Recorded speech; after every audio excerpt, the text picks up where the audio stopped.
दोस्तों नमस्कार। मैं गुरुराज आप सभी का एक बार फिर से निर्माण आईएएस के इस यूट्यूब प्लेटफॉर्म पे स्वागत करता हूं। इकोनॉमी की सीरीज को हम आगे बढ़ाते हुए लेक्चर 7 की आज शुरुआत करेंगे। लेक्चर 7 लेक्चर 6 के इन कंटिन्यूएशन में है। लेक्चर 6 में जैसे कि हमने पहले देखा है, हमने मॉनेटरी पॉलिसी की अवधारणा, कॉन्सेप्ट, उसका स्टैट्यूटरी बैकअप, उसमें आरबीआई की स्थिति, मॉनेटरी पॉलिसी कमेटी की स्थिति, गवर्नमेंट की स्थिति, कौन किस रोल में फिट बैठता है इत्यादि हमने कर लिया है। उसके बाद हमने आरबीआई एक्ट 1934 के बारे में डिटेल से जिक्र किया। मॉनेटरी पॉलिसी के उद्देश्य, उसमें एक्सपेंशनरी और डियर मनी पॉलिसी इत्यादि हमने समझ लिया। आज हम समझेंगे कि आखिर आरबीआई के पास वो कौन कौन से इंस्ट्रूमेंट हैं जिनके आधार पर आरबीआई मॉनेटरी पॉलिसी को रेगुलेट करती है, किस प्रकार से रेगुलेट करती है, उसके तरीके क्या क्या हैं, उसके इंस्ट्रूमेंट हैं। अब तक आप में से ज्यादातर लोगों ने स्क्रीन में देख के समझ लिया होगा कि हम आज लिक्विडिटी एडजस्टमेंट फैसिलिटी की बात करेंगे, ओपन मार्केट ऑपरेशन की बात करेंगे, मार्जिनल स्टैंडिंग फैसिलिटी की बात करेंगे, CRR, SLR and market stabilisation scheme की बात करेंगे। दोस्तों ये यूनिट 2 है और यूनिट 2 प्रीलिम के लिहाज से 8 मार्क्स का और 15 मार्क्स का मेंस के लिहाज से इंपॉर्टेंस रखता है। तो आज का सेशन शुरू करते हैं। यस, यहाँ पे हमने पिछला सेशन समाप्त किया था। आज के सेशन में हम ये देखेंगे कि मॉनेटरी पॉलिसी के कौन कौन से टूल्स हैं। उसमें ज्यादा जो हमारा एम्फेसिस होगा वो इस पार्ट पे होगा एंड इस पार्ट पे। क्यों? बिकॉज ज्यादातर क्वेश्चन इसी एरिया से बनते हैं। लेकिन इन ब्रीफ हम सबसे पहले समझ लेते हैं कि मॉनेटरी पॉलिसी के टूल्स कौन कौन से होते हैं। मॉनेटरी पॉलिसी में पिछली बार हमने जो खत्म किया था वो खत्म किया था एक्सपेंशनरी मॉनेटरी पॉलिसी और कॉन्ट्रैक्शनरी मॉनेटरी पॉलिसी। एक्सपेंशनरी का मतलब ये है सस्ती मौद्रिक नीति। सस्ती मौद्रिक नीति में को ही डोविस मनी मॉनेटरी पॉलिसी कहा जाता है, या अकोमोडेटिव मॉनेटरी पॉलिसी कहा जाता है, या इजी मनी पॉलिसी कहा जाता है। ठीक है, तो इसमें गलती नहीं करेंगे। और ये डियर मनी पॉलिसी यानी कि कॉन्ट्रैक्शनरी मॉनेटरी पॉलिसी को हॉकिस मनी पॉलिसी या टाइट मनी पॉलिसी भी कहा जाता है। ठीक है, नामों में ज्यादा कंफ्यूजन नहीं है, ना ही कोई रॉकेट साइंस है। डब अपने आप में बड़ा सुस्त, डब अपने आप में थोड़ा सा आकर्षक और सम्मोहक वर्ड होता है, जिसकी वजह से डोविस वर्ड आया है एक्सपेंशनरी मॉनेटरी पॉलिसी के लिए। हॉक को आप जानते हैं कि हॉक अपने आप में strong, powerful and tight bird के तौर पे देखा जाता है, जिसकी वजह से इसका नाम पर टाइट मॉनेटरी पॉलिसी का नाम आता है। ठीक है, तो हमारे पास सबसे पहले है मॉनेटरी पॉलिसी के इंस्ट्रूमेंट, जिसमें एक तो है क्वालिटेटिव, दूसरा है क्वांटिटेटिव। ये क्या अंतर है इसको थोड़ा अच्छे से समझेंगे कि क्वालिटेटिव सबसे पहले क्या होता है, क्वालिटेटिव मॉनेटरी पॉलिसी क्या होती है।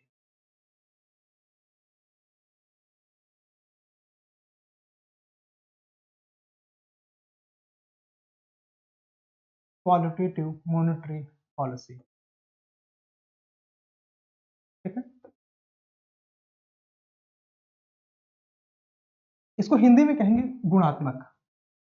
गुणों से गुणात्मक बना है। ठीक है, और क्वांटिटेटिव मॉनेटरी पॉलिसी मतलब मात्रात्मक। तो पहले हम पढ़ते हैं क्वालिटेटिव मॉनेटरी पॉलिसी क्या होती है। जैसे कि नाम से ही पता चलता है कि ये गुणात्मक है, मतलब ये कि ये पर्टिकुलर इंडस्ट्री को टारगेट करती है। हाँ, ये सेक्टर स्पेसिफिक होती है, सेक्टर स्पेसिफिक होती है। ठीक है, पर्टिकुलर इंडस्ट्री को प्रभावित करती है। इकोनॉमी एज अ होल नहीं लिया जाता है इसमें, इकोनॉमी एज अ होल नहीं लिया जाता। ठीक है, ये स्मॉल अमाउंट चेंज पे बेस्ड है।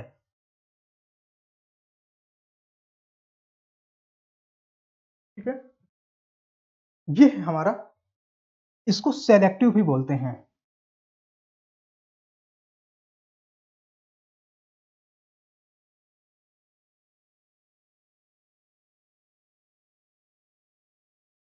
तो ये हमारे वो टर्म है जिनके आधार पर हम क्वालिटेटिव मॉनेटरी पॉलिसी को डिफाइन करते हैं। सेक्टर स्पेसिफिक कहने का मतलब ये है कि अगर मान लीजिए आपके सामने क्वालिटेटिव मॉनेटरी पॉलिसी के आधार पर ऑटो इंडस्ट्री को आरबीआई अपने आप में ज्यादा इजी या ज्यादा फंड की सप्लाई करना चाहता है या रिस्ट्रिक्ट करना चाहता है, तो जो इंस्ट्रूमेंट होगा वो सिर्फ ऑटो इंडस्ट्री को ही अफेक्ट करेगा। ठीक है, अगर मान लीजिए ऑटो इंडस्ट्री पे इन्फ्लेशन ज्यादा है, आरबीआई ये चाहता है कि ऑटो के प्राइसेस को थोड़ा सा रेगुलेट किया जाए, कम किया जाए, तो वो इंडस्ट्री स्पेसिफिक जो मेजर अपनाती है उनमें से एक हो सकता है मार्जिन रिक्वायरमेंट। मार्जिन रिक्वायरमेंट मतलब ये है कि एक ट्रैक्टर खरीदने के लिए, एक ट्रक खरीदने के लिए स्टार्ट में मान लीजिए ये होता है कि 10% आपको पहले इनिशियल पेमेंट, डाउन पेमेंट करना पड़ेगा। ठीक है, डाउन पेमेंट करना पड़ेगा, रेस्ट आप जो है वो फाइनेंस कर सकते हैं, बैंकिंग फाइनेंस की हेल्प से फाइनेंस ले सकते हैं। ठीक है, तो ये जो डाउन पेमेंट है, अगर आरबीआई इसे चाहे तो इसे बढ़ा के 25% कर सकती है। ऐसे कंडीशन में होगा क्या कि जिसके पास 25% पैसा नहीं है वो जाके ट्रक या ट्रैक्टर या कोई भी ऑटो व्हीकल नहीं खरीद सकता। तो ये जो मार्जिन रिक्वायरमेंट है जिसकी हेल्प से आरबीआई किसी सेक्टर के या सेक्टर स्पेसिफिक इन्फ्लेशन को रेगुलेट कर सकती है। तो ये आपने समझा कि सेक्टर स्पेसिफिक इन्फ्लेशन को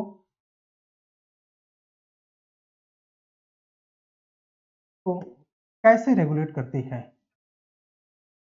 ठीक है, ये हम हमें अपने आप में समझ में आ गया कि सेक्टर स्पेसिफिक होता है, सेक्टर स्पेसिफिक बढ़े हुए प्राइसेस को कैसे रेगुलेट किया जाता है।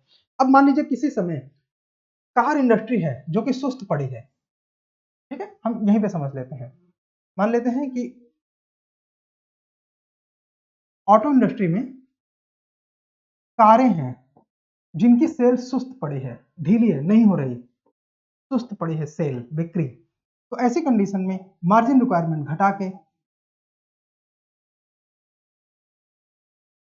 मार्जिन रिक्वायरमेंट कम करके RBI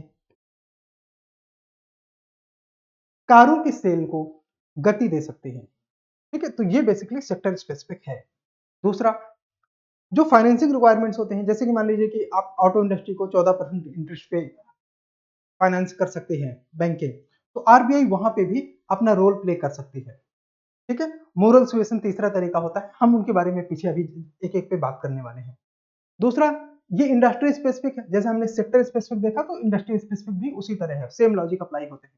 economy as a whole target नहीं करता, क्योंकि आपने देखा कि अभी ये पर्टिकुलर सेक्टर को टारगेट करेगा तो सेक्टर को अफेक्ट करता है। इकोनॉमी एज अ होल की हम बात ही नहीं कर रहे हैं ना। इकोनॉमी एज अ होल क्या होता है, ये जब हम क्वांटिटेटिव मॉनेटरी पॉलिसी अपनाएंगे, मात्रात्मक मॉनेटरी पॉलिसी जब हम अपनाएंगे, मात्रात्मक मौद्रिक नीति का जब हम डिस्कशन करेंगे अभी नेक्स्ट स्लाइड में, तो आपको समझ में आ जाएगा किस तरह से अलग है। फिर ये स्मॉल अमाउंट चेंज करता है, एग्जैक्टली आपने देखा अभी, और इसे सेलेक्टिव मॉनेटरी पॉलिसी कहते हैं। ये टर्म इंपॉर्टेंट है, ये टर्म इंपॉर्टेंट है। क्यों सेलेक्टिव मॉनेटरी पॉलिसी वाला टर्म इंपॉर्टेंट है? बिकॉज ये select target, select product, select industry, select sector को टारगेट करता है, दैट्स इट। अब हमने देखा क्वालिटेटिव टूल्स जिसमें मार्जिन रिक्वायरमेंट की अभी हमने बात करी, सेलेक्टिव क्रेडिट कंट्रोल की अभी हमने बात करी। ये सेलेक्ट इंडस्ट्री को टारगेट करता है, इसलिए हम इसे सिलेक्टिव क्रेडिट कंट्रोल कहते हैं। ठीक है, मोरल सुएशन का मतलब ये होता है कि आरबीआई विनती कर सकता है बैंकों से कि आप इस समय ये वाली पॉलिसी इस तरह से अपना लीजिए। जनरली आरबीआई की जो मोरल कॉल होते हैं उसको बैंक इग्नोर नहीं करते हैं, मोस्ट ऑफ द टाइम उनके हिसाब से चीजें चलती हैं। ठीक है, तो इसे हम मोरल सुएशन एक इंस्ट्रूमेंट के तौर पर देखते हैं, किसके किस पार्ट में, क्वालिटेटिव के पार्ट में। अब चूंकि क्वालिटेटिव सेक्शंस में ज्यादातर क्वेश्चन नहीं आते हैं, कम आते हैं, इसलिए इस पार्ट में हम बहुत बात नहीं करेंगे। ठीक है, ज्यादा बात हम करेंगे क्वांटिटेटिव सेक्शन में। क्वालिटेटिव पार्ट में हम बात तब करेंगे जब गवर्नमेंट की एक बार हम बात कर चुके, बिकॉज क्वालिटेटिव पार्ट में गवर्नमेंट का रोल आरबीआई से कहीं ज्यादा होता है। कैसे होता है ये हम जब एक बार बजट वाला सेक्शन कर लेंगे तो आपको पूरी तरह से दिखाई देगा, समझ में आएगा, आप उसके प्रति अंडरस्टैंडिंग डेवलप करेंगे और तब आपको उत्तर देने में मजा आएगा। आप प्री और मेंस के उत्तर ज्यादा आसानी से दे पाएंगे। ये चीजें हम तब देखेंगे, that will be more interesting and meaningful to us. Okay friends, तो फिर अब बात आती है क्वांटिटेटिव टूल्स की, मतलब ये कि मात्रात्मक मात्रात्मक टूल्स क्या क्या होते हैं मॉनेटरी पॉलिसी के। ठीक है, तो मात्रात्मक का मतलब ये होता है कि एक सर्टेन परसेंटेज मात्रा के तौर पे अगर अप्लाई कर दिया जाए तो वो इंटायर इकोनॉमी को प्रभावित करता है। तो जो क्वालिटेटिव टूल है ये कैसे प्रभावित करता है? एंटायर इकोनॉमी को।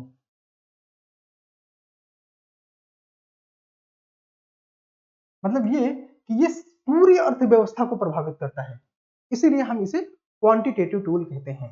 ठीक है, इसमें दो तरह के होते हैं, एक डायरेक्ट और एक इनडायरेक्ट। इसको भी हटा दे, आप आराम से समझ सकते हैं। ओके, डायरेक्ट का मतलब ये है कि अगर वो इनपुट, वो टूल अप्लाई कर दिया जाए तो सीधे सीधे पे, सीधे सीधे मनी का उतना अमाउंट घट या बढ़ सकता है। पहले हम डायरेक्ट की बात करेंगे, फिर इनडायरेक्ट की बात। डायरेक्ट में जैसे हमारे पास होता है सीआरआर, मान लेते हैं किसी समय सीआरआर 4% है। पहले तो हम समझते हैं सीआरआर होता क्या है। देखो, सीआरआर वो निश्चित अमाउंट है, जैसे अभी की केस में ये 4% है, मान लेते हैं अगर 4.5 4% whatever जो भी है, एक 4% हम उदाहरण से ले लेते हैं। मान लीजिए किसी बैंक के पास 100 रुपए हैं, ठीक है। आरबीआई ये कहती है कि इन 100 रुपए में से 4 रुपए आपको आरबीआई के पास रखने पड़ेंगे कैश में, ठीक है। तो ऐसी कंडीशन पे ये 4 रुपए आरबीआई के पास चले जाए, वो भी कैश के फॉर्म में। अब सोच के देखिए कि अगर हम इस आरबीआई इस 4 को 5% कर दे, ठीक है, तो सीधे सीधे 1 रुपए ज्यादा चला जाएगा किसके पास? आरबीआई के पास। तो बैंक के पास सीधे जो पहले 96 रुपए था वो 95 रुपए बचा आगे की क्रियाकलापों के लिए, लोन देने के लिए तथा जो जो भी सारी चीजें हैं, है ना। तो इसलिए हम सीआरआर को डायरेक्ट टोल कहते हैं। देखो, मेरा उद्देश्य यहाँ पे आपको सीआरआर बताना नहीं है, मेरा उद्देश्य आपको बताना है यहाँ पे इसे हम डायरेक्ट क्यों कहते हैं, क्योंकि सीआरआर तो हम आगे की स्लाइड में बताने वाले हैं, ठीक है। उसी प्रकार एसएलआर है, अभी के केस में मान लेते हैं 18% एसएलआर है, तो इसका मतलब कि सीआरआर हटाने के बाद आपके पास कितना बचा था? 95 रुपए, ठीक है। अब एसएलआर के माध्यम से आप 18 रुपए और कम कर दीजिए, है ना। अब कितना बचा? 7 एंड 7 77, ठीक है। तो 77 रुपए अब आपके पास बचा। अगर आपके पास मतलब बैंक के पास, अब वो लोन इत्यादि सारी गतिविधियां करने के लिए बैंक के पास केवल बचे बचे 77 रुपए, 77 रुपए। मान लेते हैं आरबीआई ऐसे समय में एसएलआर को बढ़ा देती है और एसएलआर बढ़ा के 20% कर दिया, तो यहाँ पे 18 की जगह 20 माइनस हो जाएगा, यानी कि इसमें 2 माइनस और हो जाएगा, तो बचेगा 75%, 75 रुपए या 75%, ठीक है। तो इसलिए हम इसको डायरेक्ट बोलते हैं, क्योंकि अगर आरबीआई ने इस टूल के माध्यम से मॉनेटरी पॉलिसी को एक्सपैंड किया या रिस्ट्रिक्ट किया, टाइट किया या ढीली किया, चीप कर दिया, तो ऐसी कंडीशन पे सीधे सीधे बैंकिंग सेक्टर में उतना परसेंटेज ऑफ अमाउंट या तो घट जाएगा या तो बढ़ जाएगा। तो ये आरबीआई के लिए डायरेक्ट टूल है। किस चीज का डायरेक्ट टूल है? मॉनेटरी पॉलिसी को कंट्रोल करने का, रेगुलेट करने का। इसके बाद इसमें है रिफाइनेंसिंग फैसिलिटी, ये थोड़ा नया है। ये बैंक, आपको पता है ना, एनपीए इत्यादि के बाद बैंकों के पास बहुत सारे पैसे की कमी हो गई थी। अगर आरबीआई रिफाइनेंसिंग टूल अप्लाई करके किसी बैंक को 50,000 करोड़ 50,000 करोड़ की रिफाइनेंसिंग फैसिलिटी प्रोवाइड कर दे, तो ऐसी कंडीशन पे बैंक के पास ये अमाउंट सरप्लस हो जाता है, ठीक है। तो इसे भी हम डायरेक्ट टूल के तौर पर देखते हैं। क्लियर? ये हुआ डायरेक्ट टूल। अब हम समझते हैं कि क्वांटिटेटिव में ये इनडायरेक्ट टूल को इनडायरेक्ट क्यों कहते हैं। देखिए, हमने पीछे वाली क्लास में यानी कि लेक्चर 6 में समझा था, यूनिट 2 के लेक्चर 6 में ये समझा था कि पॉलिसी रेट को ही रेपो रेट कहते हैं, ठीक है। पॉलिसी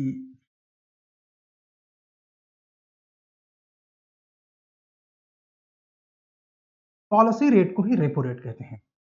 रेपो रेट के माध्यम से आरबीआई चाहे तो बैंकों का जो, अभी याद रखना ना, policy rate is repo rate, ठीक है। नीतिगत दरें इन्हीं को बोलते हैं, किसको? रेपो रेट को नीतिगत दरें बोलते हैं, नीतिगत दर, ठीक है। अब अगर किसी समय आरबीआई रेपो रेट को बढ़ा दे, तो रेपो रेट में होता क्या है कि रेपो रेट के माध्यम से बैंक आरबीआई से लोन लेती है, रेपो रेट बढ़ जाने का मतलब ये है कि बैंक को लोन लेने के लिए ज्यादा दरें अदा करना पड़ेगा आरबीआई को। मतलब ये कि आरबीआई अब बैंकों को महंगा लोन देगी। इसका उल्टा हम करके बोले मतलब ये कि बैंकों को अब आरबीआई से महंगा लोन मिलेगा रेपो रेट के बढ़ने पर, और उसका उल्टा पूरा उल्टा मतलब ये कि रेपो रेट जब कम होगा तब बैंकों को सस्ता लोन मिलेगा आरबीआई से। बैंकों को जब आरबीआई से सस्ता लोन मिलेगा तो बैंकों के पास ज्यादा पैसा होगा, उसे हम एक्सपेंशनरी मॉनेटरी पॉलिसी कहते हैं, विस्तारवादी मौद्रिक नीति कहते हैं। और उस अवस्था में बैंकों के पास ज्यादा पैसा होगा तो बैंक आम जनता को यानी कि मेरे और आपके जैसे लोगों को ज्यादा पैसा दे पाएंगे। जब उनको ज्यादा पैसा दे पाएंगे तो वो अपने आर्थिक गतिविधियों में, अपने शौक की चीजें खरीदने में, इन्वेस्टमेंट की चीजों में इन्वेस्टमेंट करने के लिए लोगों के पास ज्यादा पैसा होगा तो इकोनॉमी एक्सपैंड करेगी। लेकिन इस स्थिति में रेपो रेट की घटाने या बढ़ाने का इमीडिएट प्रभाव पड़ेगा कि नहीं, ये इस बात पर निर्भर करेगा कि जो मध्यवर्ती बैंकें हैं आरबीआई और जनता के बीच में बैंकों का एक पूरा नेटवर्क है, जैसे जिसमें state bank, Punjab national bank, ICI, HDFC, axis, yes bank, Baroda bank इत्यादि सभी आते हैं। उन बैंकों ने अगर रेपो रेट मान लीजिए किसी समय आरबीआई ने 5% से बढ़ाकर 6% कर दिया तो जरूरी नहीं है कि बैंक उस 1% वाले प्रभाव को तुरंत लागू करें। बैंक को यह डिसीजन लेने के लिए और बहुत सारी बातों में ध्यान देना पड़ता है। वो बातें कौन सी होती हैं, जैसे ये कि मार्केट में कंपटीशन की क्या स्थिति है, उस समय उनकी इकोनॉमी, बैंकों की इकोनॉमी किस तरह चल रही है। अगर बैंक बहुत एक्सपेंशनरी मोड में होते हैं तो आरबीआई की हॉकिश मनी पॉलिसी को, टाइट मनी पॉलिसी को, डियर मनी पॉलिसी, ये सब एक ही वर्ड है, ठीक है, समझ में आ गया तो ठीक, नहीं तो मैं बार बार आपको याद कराऊंगा, दैट्स माय ड्यूटी। तो इन दैट कंडीशन आरबीआई की टाइट मनी पॉलिसी को मे बी बैंक इमीडिएटली लागू ना करें, तो वैसी कंडीशन पे इनको हम डायरेक्ट नहीं बोल सकते। मेरा उद्देश्य यहाँ पे आपको रेपो रेट पढ़ाना नहीं था, मेरा उद्देश्य यहाँ पे आपको पढ़ाना इनडायरेक्ट था, क्योंकि यूपीएससी प्रीलिम्स इन शब्दों पर बहुत खेलती है कि repo rate is direct tool of monetary policy instruments. Answer है गलत। Repo rate is not direct, it is indirect. और अगर रेपो रेट डायरेक्ट नहीं है तो ये तो आरबीआई तो सिर्फ या मॉनेटरी पॉलिसी कमेटी तो सिर्फ रेपो रेट डिसाइड करती है। ये सारी चीजें reverse repo, bank repo, MSF, ठीक है, ये चीजें अपने आप उसी से जुड़ी हुई है। हाँ, ये नीचे जो 3-4 चीजें और लिखी हैं ये भी उसी नेचर की हैं, इनको हम इसके बाद पढ़ेंगे, ठीक है। मेरे ख्याल से आपको डायरेक्ट और इनडायरेक्ट समझने में अब ज्यादा दिक्कत नहीं है। रेपो रेट चूंकि अभी मैंने डिटेल में बात नहीं करी, पीछे आरबीआई एक्ट में हमने थोड़ी सी बात करी थी, थोड़ी बात हमने डायरेक्ट इनडायरेक्ट के समझने वाले सेक्शन में करी, तो थोड़ा थोड़ा जिक्र आया। अब हमारे पास पूरा अवसर होगा कि हम सीआरआर, एसएलआर इत्यादि के बारे में रेपो के बाद रेपो रेट को बहुत अच्छे से पढ़ें, ठीक है। तो साथियों इस सेक्शन को आगे बढ़ाते हैं। मॉनेटरी पॉलिसी हम कंटिन्यू कर रहे हैं, इन कंटिन्यूएशन।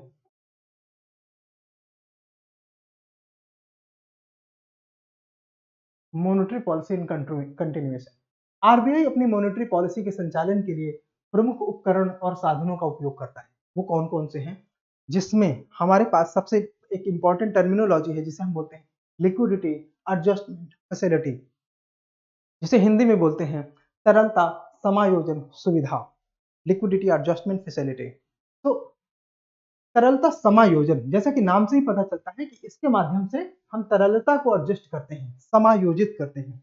कम या ज्यादा करना ही समायोजन करना कहलाता है।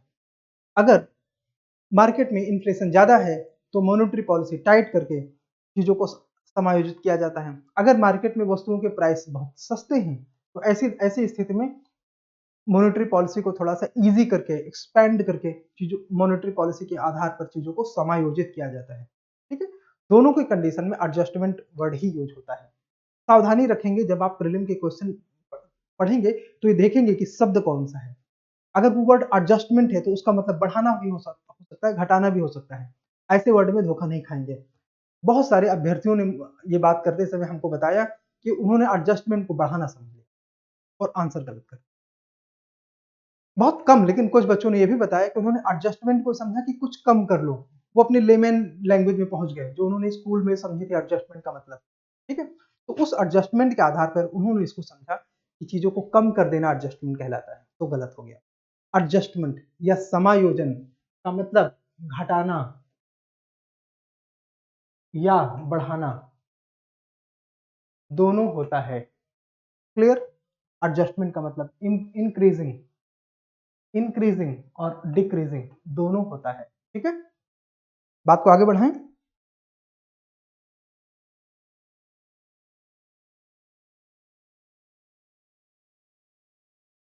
आरबीआई द्वारा जो बैंकों को रेपो के माध्यम से धन उधार लेने या रिवर्स रेपो के माध्यम से माध्यम से आरबीआई को ऋण देने की अनुमति देता है, उसे लिक्विडिटी एडजस्टमेंट फैसिलिटी कहते हैं। बैंकिंग क्षेत्रों में जो सुधारों के लिए नरसिम्हन समिति बनी थी 1998 में। अब आपको पता है कि नरसिम्हन के नाम से 3 समितियां बनी हैं, नरसिम्हन 1, नरसिम्हन 2, नरसिम्हन, ये मम होना चाहिए, कहा गया, हाँ माहिक है, नरसिम्हम 1, 2 एंड 3। तो वो बैंकिंग सुधारों के नाम पे 3 कमेटियां हैं, नरसिम्हम के अंडर में बनी थी, तो इस वजह से हम उनको नरसिम्हम कमेटी कहते हैं। तो ये जो 1998 वाले थे, इनके सुझाव पर आरबीआई ने लिक्विडिटी एडजस्टमेंट फैसिलिटी की शुरुआत करी थी। कब? 1998 में। लिक्विडिटी एडजस्टमेंट फैसिलिटी का उपयोग बैंकों को आर्थिक अस्थिरता की अवधि के दौरान या अन्य रूप से किसी अल्पकालिक नकदी की कमी, जब उनको पैसे की जरूरत होती है, नकदी की कमी होती है, तो लिक्विडिटी एडजस्टमेंट फैसिलिटी के माध्यम से उनको नकदी मुहैया कराया जाता है, नकदी कैश उनको प्रोवाइड कराया जाता है। ठीक है, अब हमारे पास ये डेटा है जो कि एकदम लेटेस्ट है। कितना लेटेस्ट है? 7 दिसंबर, अब से एक वीक पहले, 2022 का न्यूज़पेपर के डिटेल के हिसाब से है, द हिंदू के हिसाब से, कि loan EMI to go up, मतलब लोन की ईएमआई अब बढ़ जाएंगी। क्यों? RBI hikes repo rate by 35 basis point. अब आपको ये पता है कि आरबीआई ने 3 बार पिछले एक साल में 3 बार 50 बेसिस पॉइंट, फिर 50 बेसिस पॉइंट और फिर 35 बेसिस पॉइंट जनवरी 2022 से अब तक बढ़ाए हैं। ऐसी दशा में जो रेट्स हैं वो बढ़ गए, मतलब ये कि सारे रेट बढ़ जाते हैं, सेविंग का रेट बढ़ जाता है, लेंडिंग का रेट बढ़ जाता है ना, जब भी पॉलिसी रेट बढ़ाया जाता है। इसको ये नहीं कहा जा सकता कि हाँ स्ट्रिक्टली यूनिफॉर्म इफेक्ट होता है, हाँ बट वो यूनिफॉर्म इफेक्ट होता है। कहने का मतलब ये है कि उस दौरान पॉलिसी रेट बढ़ाने से repo, reverse repo, bank rate, MSF rate, lending rate, deposit rate, सारे रेट लगभग लगभग बढ़ते हैं। ऐसी कंडीशन पे न्यूज ये कहती है कि जो लोन, हाउसिंग लोन की ईएमआई है वो बढ़ जाएंगी, क्योंकि जो आपने बैंक से लोन लिया होगा, मान लीजिए किसी समय आपको 12% पे होम लोन मिला होगा, पॉलिसी रेट बढ़ने से ये 12 हो जाएगा 12.35। तो ये जो 35 बेसिस पॉइंट बढ़ा है, ये बेसिस पॉइंट याद है ना, मैंने बताया था 1 basis point equal to 1 basis point equal to 100, ये नंबर में, मतलब ये जब भी कहा जाए कि 35 बेसिस पॉइंट बढ़ गया, मतलब ये कि 0.35% के बराबर होगा।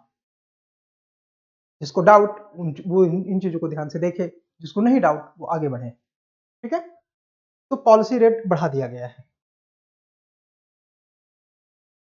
अब बात आती है कि रेपो रेट क्या है। यहाँ पे हम repo rate as a concept पूरा समझेंगे, किस तरह वर्क करता है। बहुत सारे लोग, जिन लोगों ने रेपो रेट पहली बार सुना होगा, उनको पिछली क्लासेस में लगा होगा क्या है रेपो रेट, आप बार बार यूज कर रहे हो, है ना, किस तरह से ये ऑपरेट करता है, चीजों को थोड़ा क्लियर करके नहीं बता रहे हैं। तो अब वो यहाँ पे हमको अच्छे से पता चलेगा।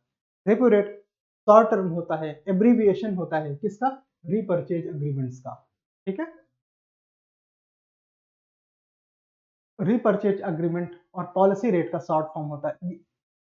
रीपर्चेज एग्रीमेंट को शॉर्ट में रेपो कहते हैं, उसी को पॉलिसी रेट कहते हैं। यह वह ब्याज की निश्चित दर है जिस पर आरबीआई सरकार की संपत्तियां यानी कि कोलेटरल और अन्य अनुमोदित प्रतिभूतियां यानी कि जो अप्रूव्ड सिक्योरिटीज हैं, उनके तहत लिक्विडिटी एडजस्टमेंट फैसिलिटी के तहत बैंकों को एक निश्चित सीमा तक उनके एनडीटीएल का 0.25% के लिए रातों रात तरलता प्रदान करता है। हमको दो बातें पता होनी चाहिए। पहले तो ये कि एनडीटीएल क्या है, फिर ये कि हम समझे रेपो रेट काम कैसे करता है। तो हमारे पास है एनडीटीएल। जैसे कि नाम से पता है, net demand and time liabilities. ठीक है, इसको एक बार समझ लेते हैं, फिर स्लाइड में आएंगे और चीजों को ध्यान से देखेंगे। एनडीटीएल क्या होता है? जैसे कि पता चलता है, net demand and time liabilities. Demand और टाइम लाइबिलिटीज के बारे में इसमें बात करी गई है। ठीक है, तो जैसे मान लेते हैं कि बैंक के पास, एक बैंक का उदाहरण ले लेते हैं, ये है हमारे पास स्टेट बैंक ऑफ इंडिया। ठीक है, स्टेट बैंक ऑफ इंडिया के पास किसी दिन 100 रुपए डिमांड अकाउंट में आए। ठीक, डिमांड सेक्शन में आए। 500 रुपए टाइम डिपॉजिट्स में आए। रिकरेंट अकाउंट और सारी चीजें होती हैं। डिमांड में मान लेते हैं 50 रुपए निकाले गए। निकाले गए। ठीक है, और टाइम लाइबिलिटीज के आधार पर मान लेते हैं 200 रुपए निकाले गए। निकाले गए। ठीक है, इसके अलावा बैंक की अदर जो लाइबिलिटीज होती हैं और जो एसेट उस टाइम में घटी, तो लाइबिलिटीज को यहाँ पे जोड़ेंगे, अदर लाइबिलिटीज। अब सारा खेल इस बात में है कि लाइबिलिटीज जोड़ रही है। आपको जो डिपॉजिट होता है वो बैंक की लाइबिलिटी होती है। एसेट लाइबिलिटी के कॉन्सेप्ट में हमने लाइबिलिटी को मैथमेटिकल तरीके से पढ़ा, और इसको देखने वाले बच्चों ने बिल्कुल सरप्राइज हो गए कि हाँ, एसेट लाइबिलिटी को इस तरह से एक बार आपने समझा दिया, किसी जिंदगी में कभी ना तो रिवाइज करना पड़ेगा, ना तो दोहराना पड़ेगा, और ये हमेशा के लिए हमें आने लगा। और उस फीडबैक के लिए मैं आप सभी को थैंक यू कहता हूँ। ठीक है, तो जितनी लाइबिलिटीज होंगी वो ऐड होंगी, और जितनी एसेट होंगी उस पर्टिकुलर तारीख में, हम यहाँ पे एक तारीख ले लेते हैं। आज की डेट कौन सी है? 21 दिसंबर। तो 21 दिसंबर को हम ये डेटा ले लेते हैं, और जितनी उस दिन की एसेट होंगी इनकी माइनस कर दी जाएंगी। एसेट कौन से होते हैं? इनके लोन। स्टेट बैंक जितना लोन देगा वो उसका एसेट है, और जितना उसके पास डिपॉजिट आता है वो सब उसकी लायबिलिटी है। अब मान लेते हैं कि ये सब जोड़ घटाव करने के बाद कितना आया हमारे पास? 350। ठीक है, 350 एक पल के लिए समझ लिया। तो 350 हमारा क्या हो गया? NDTL, net demand and time liabilities का अमाउंट हो गया 350। सबको करोड़ में कर दो तो आपके लिए एक रियल फिगर आ जाएगा। एक बैंक का रियल फिगर लगभग इसी तरह चलता है। ठीक है, अब हमारे लिए एनडीटीएल हमने समझ लिया।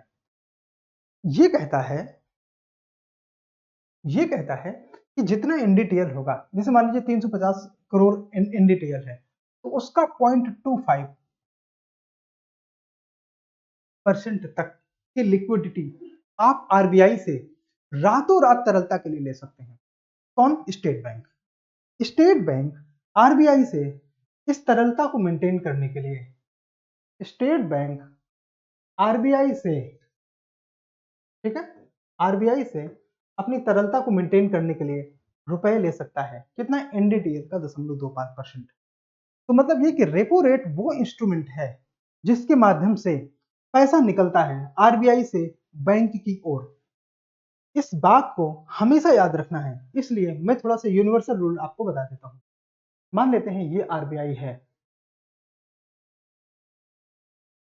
ठीक है, हम कुछ इंस्ट्रूमेंट्स की बात करेंगे जिसमें पैसा या तो आरबीआई की ओर आता है या आरबीआई से दूर जाता है। ठीक है, और ये समझने के लिए हमने बना लिया एक डिवीजन। इधर हम पढ़ेंगे जब पैसा आरबीआई से आरबीआई की ओर आता है।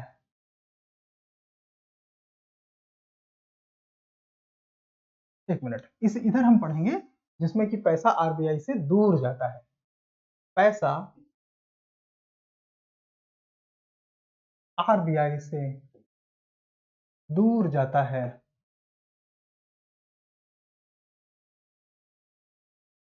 ठीक है, और इधर पैसा आरबीआई की ओर आता है। ठीक है, तो जैसे रेपो रेट है वो इधर आएगा, आरबीआई की ओर नहीं, इधर आएगा। तो रेपो रेट के माध्यम से पैसा आरबीआई से बैंकों की ओर आएगा। बैंक्स, उदाहरण state bank of India. State bank of India से पैसा हमारे पास आएगा। ठीक है, आपके पास आएगा।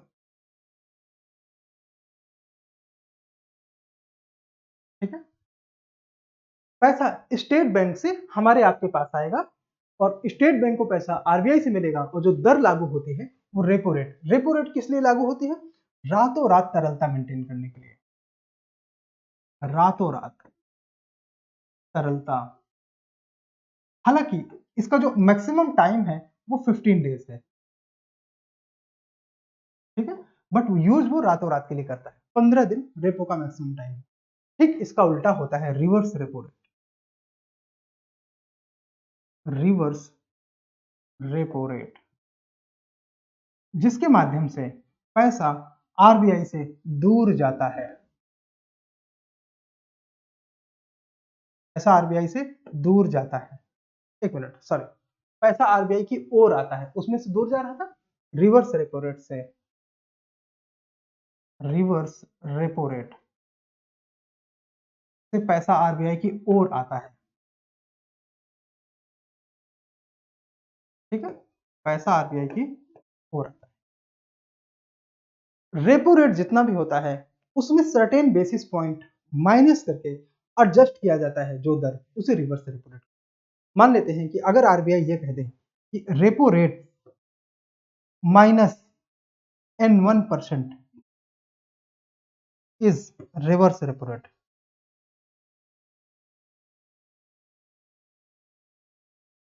ठीक है, मतलब ये कि जितना रेपो रेट है उससे अगर -N1 कह दे तो वो N1 हो जाएगा उतने बेसिस पॉइंट। जैसे मोस्ट ऑफ द टाइम ये 0.25% होता है कि रेपो रेट से 0.25% कम हो तो वो रिवर्स रेपो रेट होता है। बट आजकल कहानी थोड़ी अलग है। आजकल तो बहुत ज्यादा डिविएशन है, 3% से भी ज्यादा का है, मतलब 300 बेसिस पॉइंट से भी ज्यादा का अंतर है रेपो और रिवर्स रेपो पे।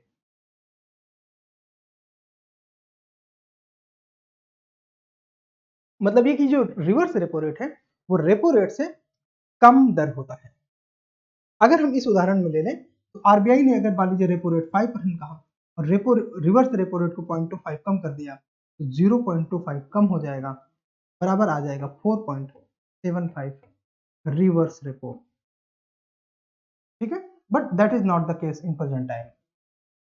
ये प्रेजेंट टाइम में केस क्यों नहीं? Because present data is different. वो क्या है हम बात करेंगे, ठीक है। नाउ रिवर्स रेपो रेट के माध्यम से पैसा आरबीआई की ओर जाता है, रेपो रेट के माध्यम से पैसा आरबीआई से बैंकों की ओर आता है, मतलब हमारी ओर आता है, ठीक है। तो जब भी रेपो रेट कम होगा ज्यादा पैसा, रेपो जब कम होगा तो ज्यादा पैसा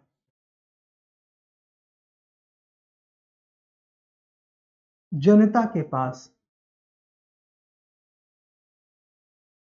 आएगा, ठीक है, ज्यादा पैसा जनता के पास आएगा, है ना, और जनता उसे ज्यादा खर्च कर पाएगी तो इकोनॉमिक एक्टिविटीज का प्रमोशन होगा। इकोनॉमिक एक्टिविटीज का प्रमोशन होगा जिसे हम एक्सपेंशनरी मॉनेटरी पॉलिसी कहते हैं। ये हमने पीछे बार बार जिक्र किया, आई थिंक अब आपको ये याद हो गया होगा, ठीक है। और जब भी रेपो रेट बढ़ा दिया जाएगा, ये आपने समझ लिया हो तो हम इसको हटा दें। जब भी रेपो रेट को बढ़ा दिया जाएगा, ये हमारे पास रेपो है, रेपो रेट को जब भी बढ़ा दिया जाएगा तो बैंक आरबीआई से पैसा लेंगे ही नहीं क्योंकि उनको महंगा लोन मिल रहा है आरबीआई से। ऐसी कंडीशन में जो मनी का मूवमेंट है वो उल्टा हो जाएगा, ठीक है। जब रेपो रेट बढ़ा दिया जाएगा तो पैसा बैंक आरबीआई से नहीं लेंगे। उल्टा होगा कि नहीं, तो बैंक की चॉइस पे, हम इसको डायरेक्टली नहीं बोल सकते, ठीक है। लेकिन क्योंकि बैंक को पैसा चाहिए होता है इन्वेस्टमेंट एक्टिविटीज के लिए, तो बैंक क्या करेगी? बैंक जनता को बोलेगी कि जो तुम्हारा जमा धन है हमारे सेविंग अकाउंट में, टाइम डिपॉजिट्स में, रिकरिंग डिपॉजिट्स में, फिक्स अकाउंट में, है ना, तो जो जनता का जमा पैसा है उसमें बैंक ज्यादा ब्याज देने लगती है। मान लीजिए अभी हमको सेविंग अकाउंट पे 4% और फिक्स अकाउंट पे 8% का ब्याज मिलता है बैंकों में एक साल के लिए। तो अगर हम बैंक उसमें हमको 10% देना शुरू कर दे तो हम ज्यादा पैसा बैंक में रखेंगे, तो ऐसी कंडीशन में जो मनी सप्लाई है वो टुवर्ड्स बैंक होने लगती है। मतलब ये कि मार्केट से पैसा कम हो जाता है। ये बात हमने समझ लिया कि जब भी रेपो रेट बढ़ता है फिर से देखिए, जब भी रेपो रेट बढ़ता है तो क्या होता है, मार्केट, ये एक मिनट, ये थोड़ा हिंदी में गड़बड़ हो गया, इंग्लिश में लिख देते हैं, मार्केट, मार्केट से पैसा,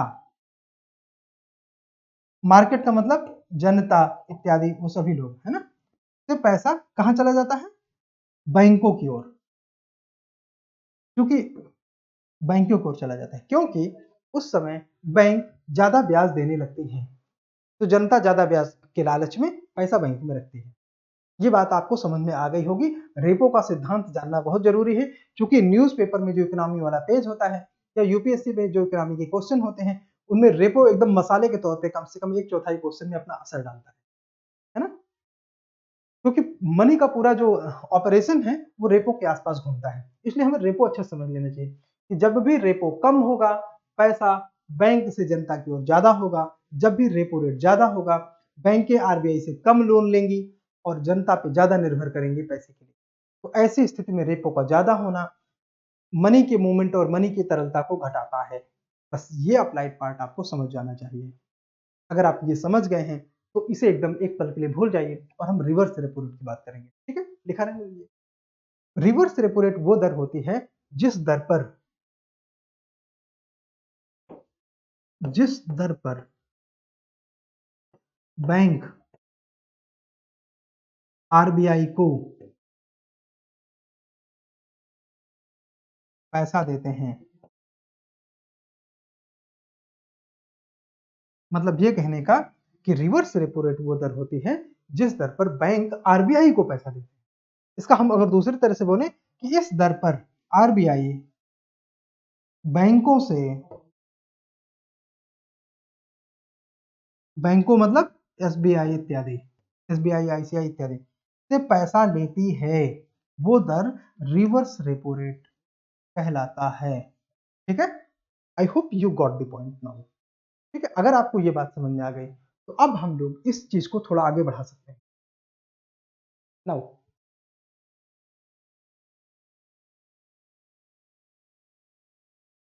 कॉन्सेप्ट आपने थोड़ा समझा, अब ये देखते हैं कि इसकी कंडीशन क्या क्या होती है ना, समझ गए। रेपो रेट वह दर है जिसमें कोलेटरल लगता है, संपार्श्विक लगता है। कोलेटरल क्या होता है?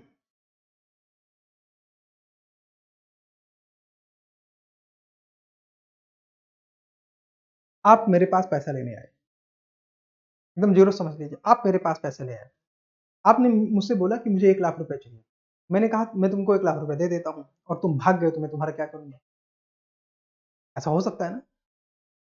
ठीक है, अच्छा इसको उल्टा कर लेते हैं, थोड़ा सा आपके लिए ज्यादा अच्छा हो जाएगा। आप मान लीजिए वो धनी व्यक्ति है, मुझे पैसा चाहिए, मैं आपके पास आया और आपसे बोला मुझे 1 लाख रुपए चाहिए, आपने कहा कि 1 लाख रुपए दे तो दूं लेकिन तुम भाग गए तो, बात तो सही है, तो मैं क्या बोलूंगा कि ये लो मेरे घर के कागज, ये रख लो, अगर मैं भाग गया तो तुम्हारे पास मेरे घर के कागज है ना, मैं अपने घर पे मालिकाना हक क्लेम नहीं कर सकता, तो वो जो घर के कागज हैं वो कोलेटरल। दूसरा, मान लीजिए मैं आपके पास पैसा लेने के लिए आया, मुझे 1 लाख रुपए चाहिए, आपने मुझसे बोला 1 लाख रुपए दूंगा तो, लेकिन क्या गारंटी तुम भाग जाओ तो, और तुम्हारे पास तो घर भी नहीं है तो क्या करूं, तो मैंने सोचा चलो ये मेरे पास सोने की चैन है, सोने की अंगूठी है, सोने के जूते हैं, सोने के कोट हैं इत्यादि, सोने की कार है, ये तुम रख लो और उस सोने के एवज में मुझे जो है 1 लाख रुपए दे दो।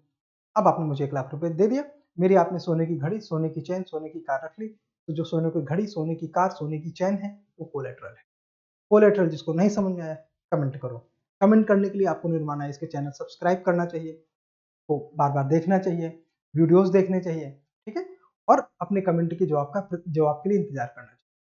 दूसरा तरीका ये है कि आप कमेंट करो और हमसे बात करो, हमारे चैट के माध्यम से आप अपनी क्वेरीज को सॉल्व करो, लेकिन यूपीएससी में जाके क्वेश्चन गलत नहीं करना। ठीक है, नाउ अब आपको ये बात समझ में आ गई कोलेटरल क्या होता है, तो कोलेटरल के आधार पर, अब जैसे कोलेटरल क्या होते हैं, जैसे कि गवर्नमेंट अप्रूव्ड सिक्योरिटीज, सिक्योरिटीज क्या होती है हमने पीछे के सेक्शन में देख लिया है, के तहत लिक्विडिटी एडजस्टमेंट फैसिलिटी के तहत बैंकों को एक निश्चित सीमा तक, अब ये सीमा क्या है, निश्चित सीमा तक बैंकों को आरबीआई पैसा देती है जिस दर पे उसे हम रेपो रेट कहते हैं। अब वो निश्चित सीमा क्या है, हमने पीछे एनडीटीएल निकाला, एनडीटीएल का ये प्रतिशत ही वो निश्चित सीमा है। अगर एनडीटीएल 1,000 रुपए है तो इसका 0.25% 2 रुपए 50 पैसे, ठीक है, 2 रुपए 50 पैसे होगा। तो 2 रुपए 50 पैसे वो लोन ले सकती है। अगर एनडीटीएल 10,000 है तो 25 रुपए, अगर एनडीटीएल 1 लाख रुपए है तो 250 रुपए, अगर एनडीटीएल 1 करोड़ है तो 2500 रुपए। बस इतना वो आरबीआई से रेपो रेट के नाम पर लोन ले सकती है और लोन के एवज में उसे कोलेटरल देना पड़ेगा। ये आप पक्के तौर पे याद कर लीजिए, ऐसे क्वेश्चन बहुत आते हैं यूपीएससी प्रीलिम एग्जाम में और आप गलती करते हो, ठीक है।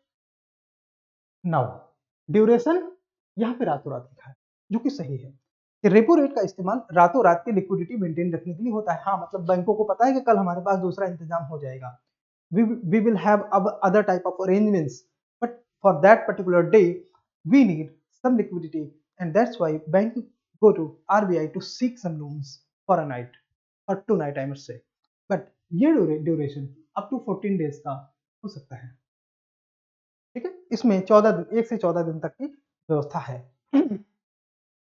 अब हमने एनडीटीएल नीचे समझ लिया है, ये एनडीटीएल हमने अभी समझ लिया है, ठीक है। वही एनडीटीएल यहाँ पे लिखा हुआ है, आप पढ़ लेना, किसी को दिक्कत हो तो कमेंट करके बताएं, हम फिर से एक्सप्लेन कर देंगे। 13 दिसंबर और ज्यादा लेटेस्ट 13 दिसंबर 2022 का डेटा है। अब हमने लेटेस्ट डाटा इसलिए लिया है कि ये डाटा आपके अगले 6 महीने तक के काम का है।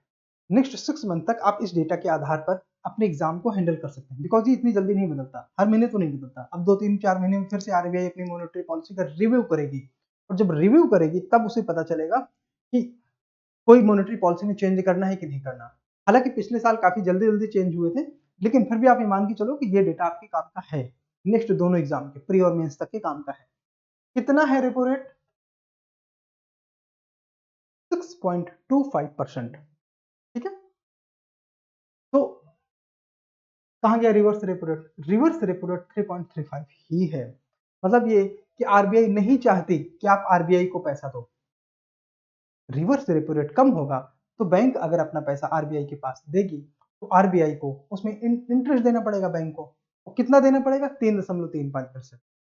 तो ऐसी कंडीशन में बैंक आरबीआई को पैसा देगी ही क्यों? उसे इतना कम इंटरेस्ट रेट तो कहीं भी मिल जाएगा, इससे ज्यादा 4-5-6% तो कहीं भी मिल जाएगा, है ना। तो ऐसी कंडीशन पे बैंक आरबीआई के पास पैसा नहीं रखेगी, क्योंकि रिवर्स रेपो रेट काफी कम है। और जैसे मैंने बोला था, तो कोई रूल नहीं है, ज्यादातर कोचिंग के टीचर यही पढ़ा रहे हैं कि 0.25% का रूल होता है, 1% का रूल होता है, सब गलत है। कोई रूल नहीं होता। आरबीआई अपनी स्टेटमेंट में जो लिख देती है उस ड्यूरेशन के लिए वही नॉर्म बन जाता है, बट आप उसे रूल नहीं कह सकते, नॉर्म्स भी नहीं कह सकते, ठीक है। अगर आरबीआई ने लिख दिया कि रेपो रेट इतना और रिवर्स रेपो रेट इतने बेसिस पॉइंट कम, तो बस वही हो जाता है उस टाइम के लिए, वो कोई रूल नहीं है। अगली मॉनेटरी पॉलिसी रिव्यू के टाइम में आरबीआई फिर से अपना डेटा चेंज कर सकती है और कह सकती है कि इतने बेसिस पॉइंट का डिफरेंस होगा रिवर्स रेपो रेट और रेपो रेट के बीच में, ठीक है। तो उस समय वो नया रूल वो हो जाएगा। नो, वो रूल नहीं है ना। ज्यादातर कोचिंग वाले बात गलत पढ़ाते हैं, इसलिए आप इन चीजों से बचिए। नाउ आपने समझ लिया कि रेपो रेट कितना होगा और रिवर्स रेपो रेट कितना होगा। Now we come to the point कि बैंक रेट और एमएसएफ क्या। देखो, बैंक रेट और एमएसएफ में रेपो रेट से थोड़ा महंगा होता है। यहां भी कोई डेफिनेट रूल नहीं है। 2015-16 तक रेपो +1% बराबर एमएसएफ और बैंक रेट था। अब ये 1% गलत है ना। अब ये 1% नहीं है, अब कितना है? Repo plus 0.25% is equal to MSF और बैंक रेट। हाँ, बैंक रेट और एमएसएफ रेट दोनों बराबर हैं, ठीक है, क्लियर। तो ये डिफरेंस है। अब हमारे सामने डेटा है, हम इसको डेटा को ध्यान से देख लेते हैं। प्रेजेंट में जो रेपो रेट है वो 6.25 है, बैंक रेट है 0.25 ज्यादा 6.5, और एमएसएफ भी 6.5 0.25 ज्यादा, है ना। तो ये हमने समझ लिया। आई डोंट थिंक कि यहाँ पे कोई और ज्यादा डाउट होने की पॉसिबिलिटी है। नाउ अभी हम पढ़ेंगे कि बैंक रेट में कोलेटरल लगता है कि नहीं लगता, एमएसएफ में लगता है कि नहीं लगता, वो जरूरी है प्रीलिम के लिए। नाउ आप बोलोगे उतना तो ज्यादातर टीचर पढ़ा के चले जाते हैं, हम आप ही को क्यों पढ़ें? हम इसलिए पढ़ें बिकॉज हम ये सारी चीजें भी बताते हैं जो कि आपको कहीं नहीं मिलता। आरबीआई बुलेटिन से निकाला गया ये डेटा है। आरबीआई की रेपो रेट की जो हिस्ट्री है उसको देख लेते हैं। आरबीआई का जो रेपो रेट है वो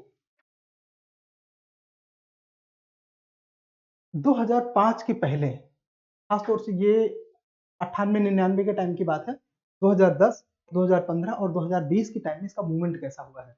देखिए एक टाइम में था जब रेपो रेट करीब 13-14% था, 14% के आसपास।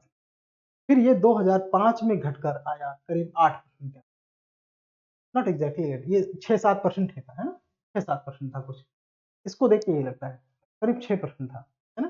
ये बीच में बढ़ा है 2008 में जब सब प्राइम लेंडिंग में फाइनेंशियल क्राइसिस आई थी, तब ये 8-9% के आसपास था, टाइप वाली पॉलिसी ली गई थी, है ना। फिर उसके बाद 2015 में ये करीब 7% के आसपास था। 2020 में ये घट के और नीचे आया और ये करीब 4% के आसपास आ गया था, ठीक है। और आज की कंडीशन कितना है, 6.25%।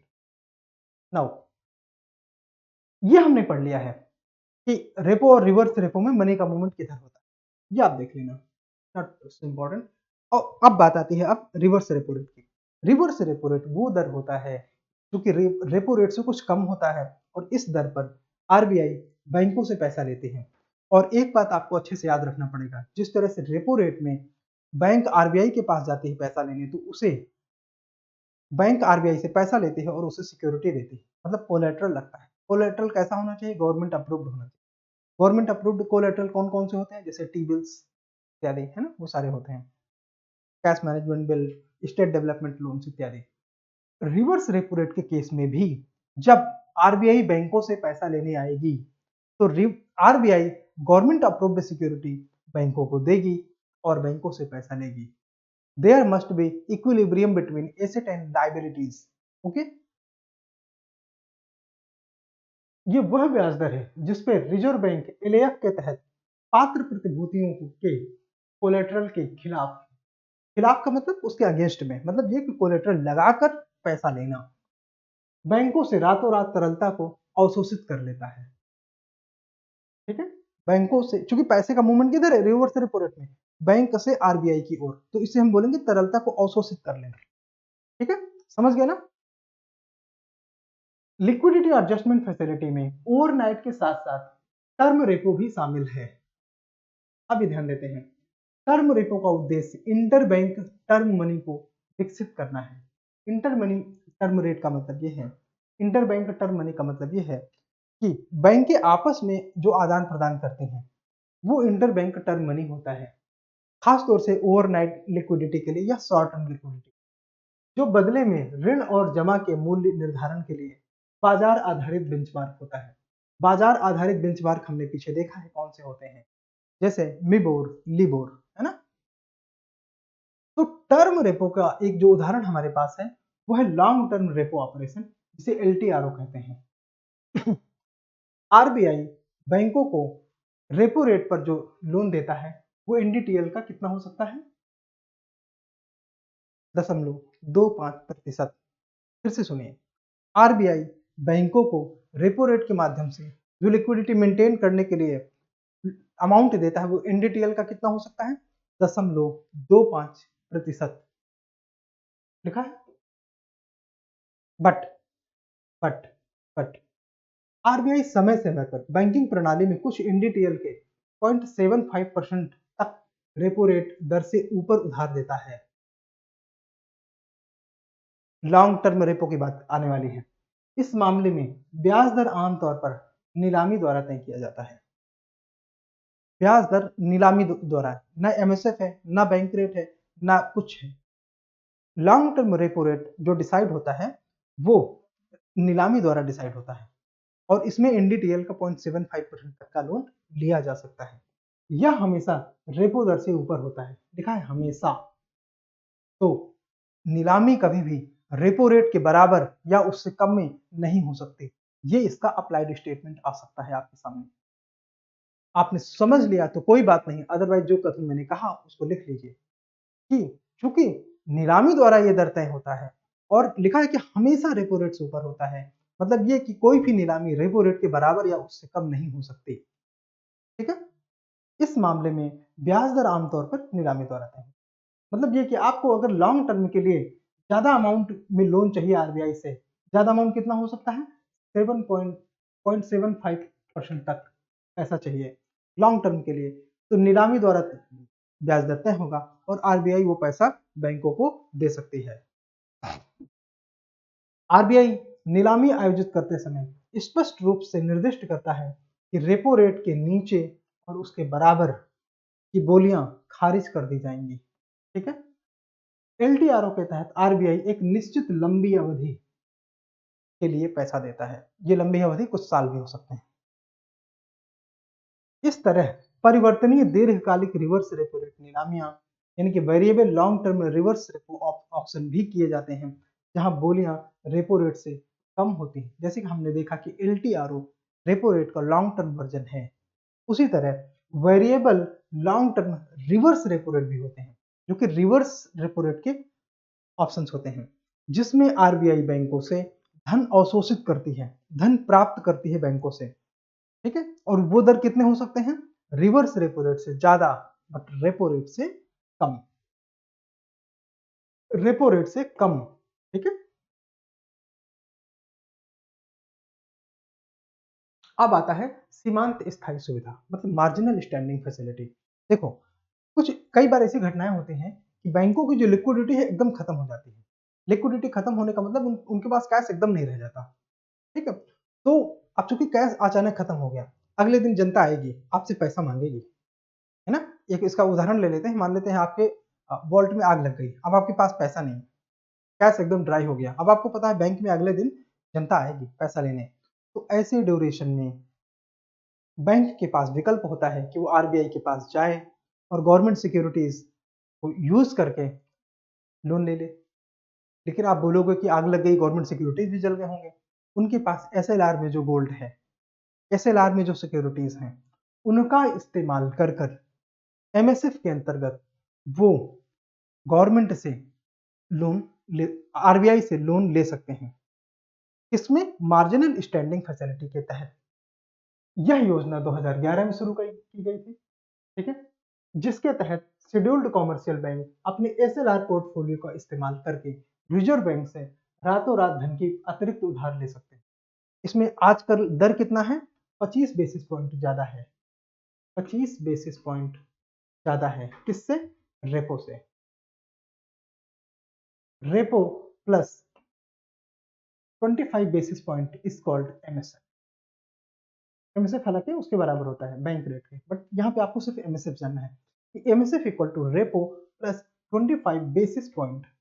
हमने बेसिस पॉइंट लिखा, इसका मतलब 0.25%। ब्याज की दंडात्मक दर पर एक सीमा तक यह बैंकिंग प्रणाली को अप्रत्याशित तरलता के झटकों से बचाता है ना, सुरक्षा बल प्रदान करता है।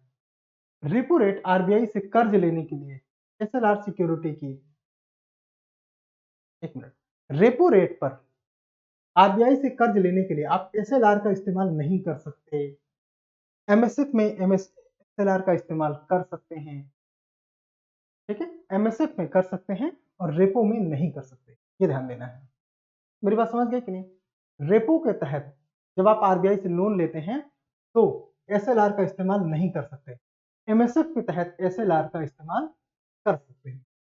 अब मुझे लगता है आप तक मेरा मैसेज पहुंच गया।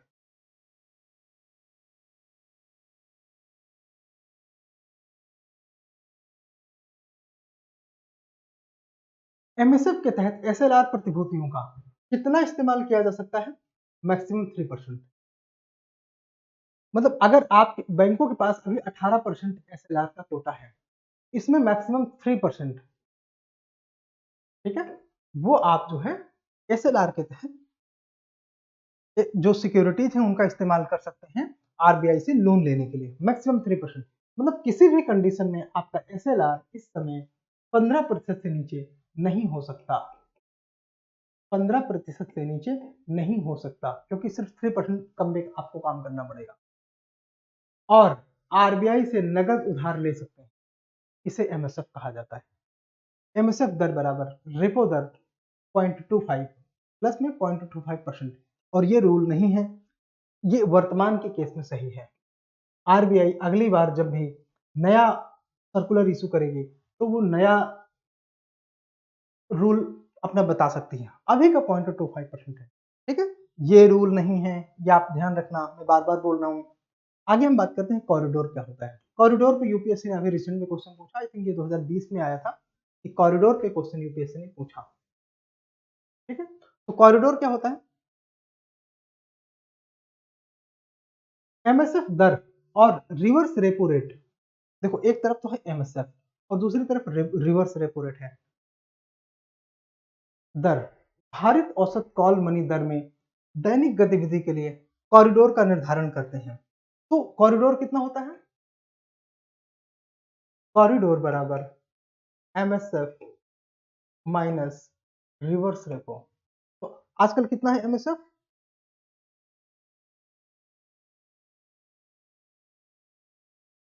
आजकल एमएसएफ है 6.35%, 6.35% माइनस रिवर्स रेपो कर देते हैं 3.35%। कितना आया? दशमलव किधर जीरो जीरो आ जाएगा, इधर 3%। तो ये जो 3% है, ये 3% जो आया यही है कॉरिडोर। तो वर्तमान में कॉरिडोर कितना है? 3%।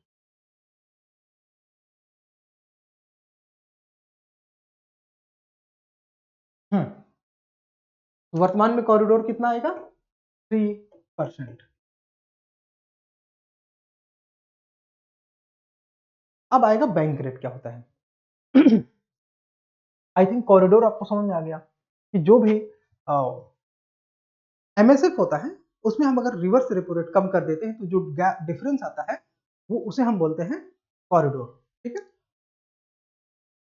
बैंक रेट क्या होता है? देखो दरों के आधार पर हम देखें तो बैंक रेट एमएसएफ के बराबर है, बिकॉज उसमें बेसिस पॉइंट का जो एडजस्टमेंट है वो 25 बेसिस पॉइंट ही है ना।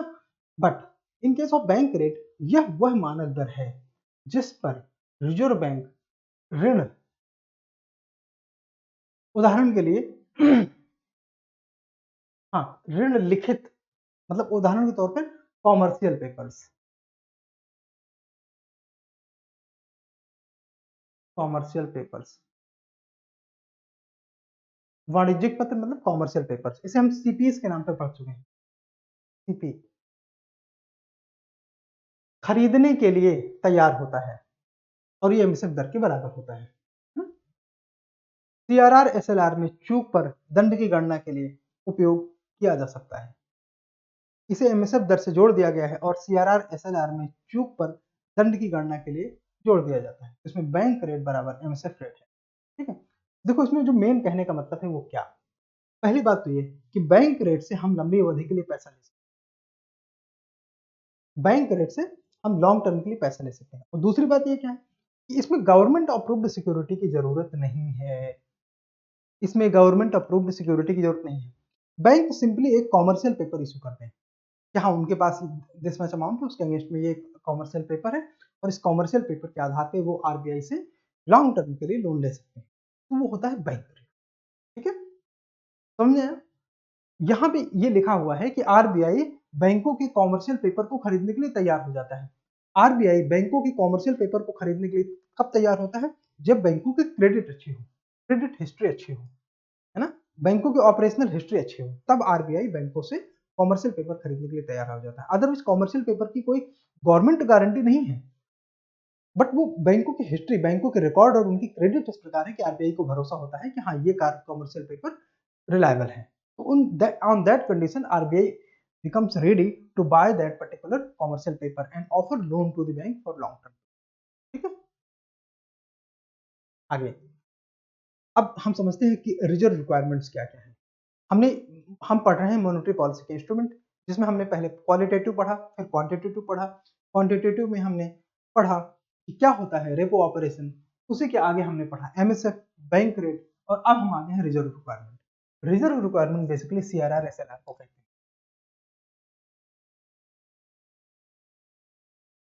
रिजर्व रिक्वायरमेंट दो तरह के होते हैं, कैश रिजर्व रेशियो या स्टेचुटरी लिक्विडिटी रेशियो।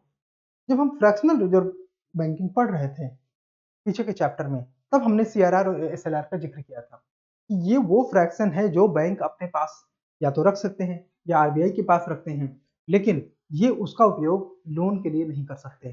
जैसे मान लेते हैं किसी समय किसी बैंक के पास 100 रुपए है, टेक्निकली गलत उदाहरण है ये, ठीक है, बट हम इसको आपको समझने के लिए ले 100 रुपए है, तो क्या ये बैंक 100 रुपए लोन में दे सकती है क्या? अरे नहीं, क्यों? इसमें कम करना पड़ेगा, लेस कितना? जितना सीआरआर होगा, जितना एसएलआर होगा। मतलब अगर सीआरआर अभी हमारे पास है 4%, मान लेते हैं गलत है तो कोई बात नहीं, और एसएलआर है 18%, तो इन दैट कंडीशन बैंक के पास लोन देने के लिए कितना अमाउंट बचेगा? 100 में से 4 कम करेंगे और फिर 18 कम करेंगे तो हमारे पास 22 पूरा कम हो जाएगा और बचेगा 78। बैंक सिर्फ 78 रुपए का लोन दे सकती है। ये जो 4% है, इसको बैंक कैश के फॉर्म में आरबीआई के घर में रखेगी, कैश के फॉर्म में आरबीआई के ऑफिस में रखेगी, ठीक है। तो ये हो जाएगा सीआरआर, और ये एसएलआर है, इसमें 3 विकल्प हैं, कैश, गोल्ड और गवर्नमेंट अप्रूव्ड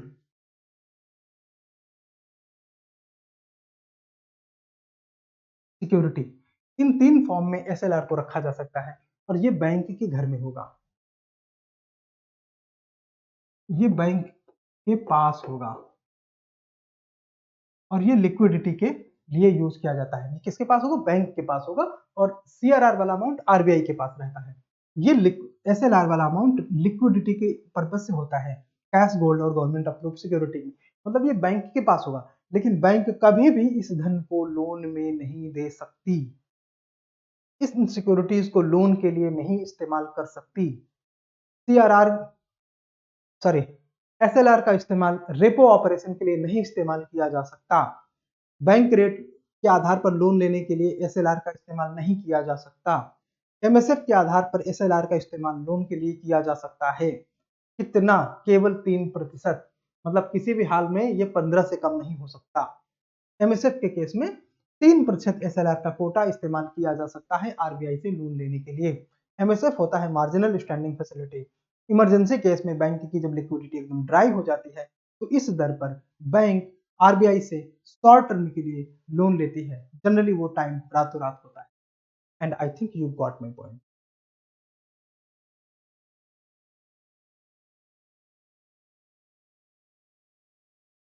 सीआरआर एसएलआर को मिला के कहा जाता है फ्रैक्शनल रिजर्व। ये रिजर्व का वो फ्रैक्शन होता है जिसके आधार पर आरबीआई लिक्विडिटी को डायरेक्टली कंट्रोल करती है। अगर आरबीआई ज्यादा मनी क्रिएशन करना चाहती है तो वो सीआरआर एसएलआर को कम रखेगी, ज्यादा पैसा बैंक के पास जाएगा, बैंक ज्यादा पैसे की लेंडिंग देगा, मनी मल्टीप्लाइंग इफेक्ट ज्यादा होगा। ऐसी कंडीशन पे ज्यादा मनी का क्रिएशन होगा। ये हमने मनी के क्रिएशन वाले टॉपिक में पढ़ लिया है, मनी मल्टीप्लायर इफेक्ट वाले टॉपिक में पढ़ लिया है, जिसमें हमने 513 का कांस्टेंट डेवलप किया था, ठीक है, ज्योमेट्रिक मीन का इस्तेमाल करते हुए। अगर आप में से मनी क्रिएशन किसी ने नहीं पढ़ा तो आप समझ लीजिए कि आप ये गलती कर रहे हैं, ठीक है। आपके लिए ये सेंसिबल आइडिया नहीं है। आपको मनी क्रिएशन का आइडिया अच्छे से पढ़ लेना चाहिए। पूरे यूट्यूब नेटवर्क में पूरी जितनी क्लासेस किताबें आपने पढ़ी होंगी, उसमें से जितने अच्छे तरीके से निर्माण आईएएस के प्लेटफॉर्म में बताया गया है, मनी क्रिएशन का कॉन्सेप्ट, बॉन्ड का कॉन्सेप्ट, एसेट एंड लाइबिलिटीज का कॉन्सेप्ट, जिस तरीके से मैं कह रहा हूँ पूरे यूट्यूब के प्लेटफॉर्म में कितने भी बड़े बड़े टीचर, नामी गिरामी टीचर आप जानते होंगे, आप जाके तुलना कर लीजिए। अगर उससे सबसे बेहतर निर्माण आईएएस के प्लेटफॉर्म में नहीं पढ़ाया गया हो, then choice is your. Now we are coming on the point कि फ्रैक्शनल रिजर्व रेशियो क्या होते हैं, जिसमें से हमारे पास होता है सीआरआर। इसको क्या बोलते हैं? कैश रिजर्व रेशियो, ठीक है। सीआरआर शॉर्ट में नकद आरक्षित अनुपात। मैंने आपसे बताया कि शेड्यूल्ड कॉमर्शियल बैंकों को एनडीटीएल के पाक्षिक आधार पर, पाक्षिक का मतलब होता है 15 दिन के आधार पर, जनरली सेकेंड फ्राइडे होता है,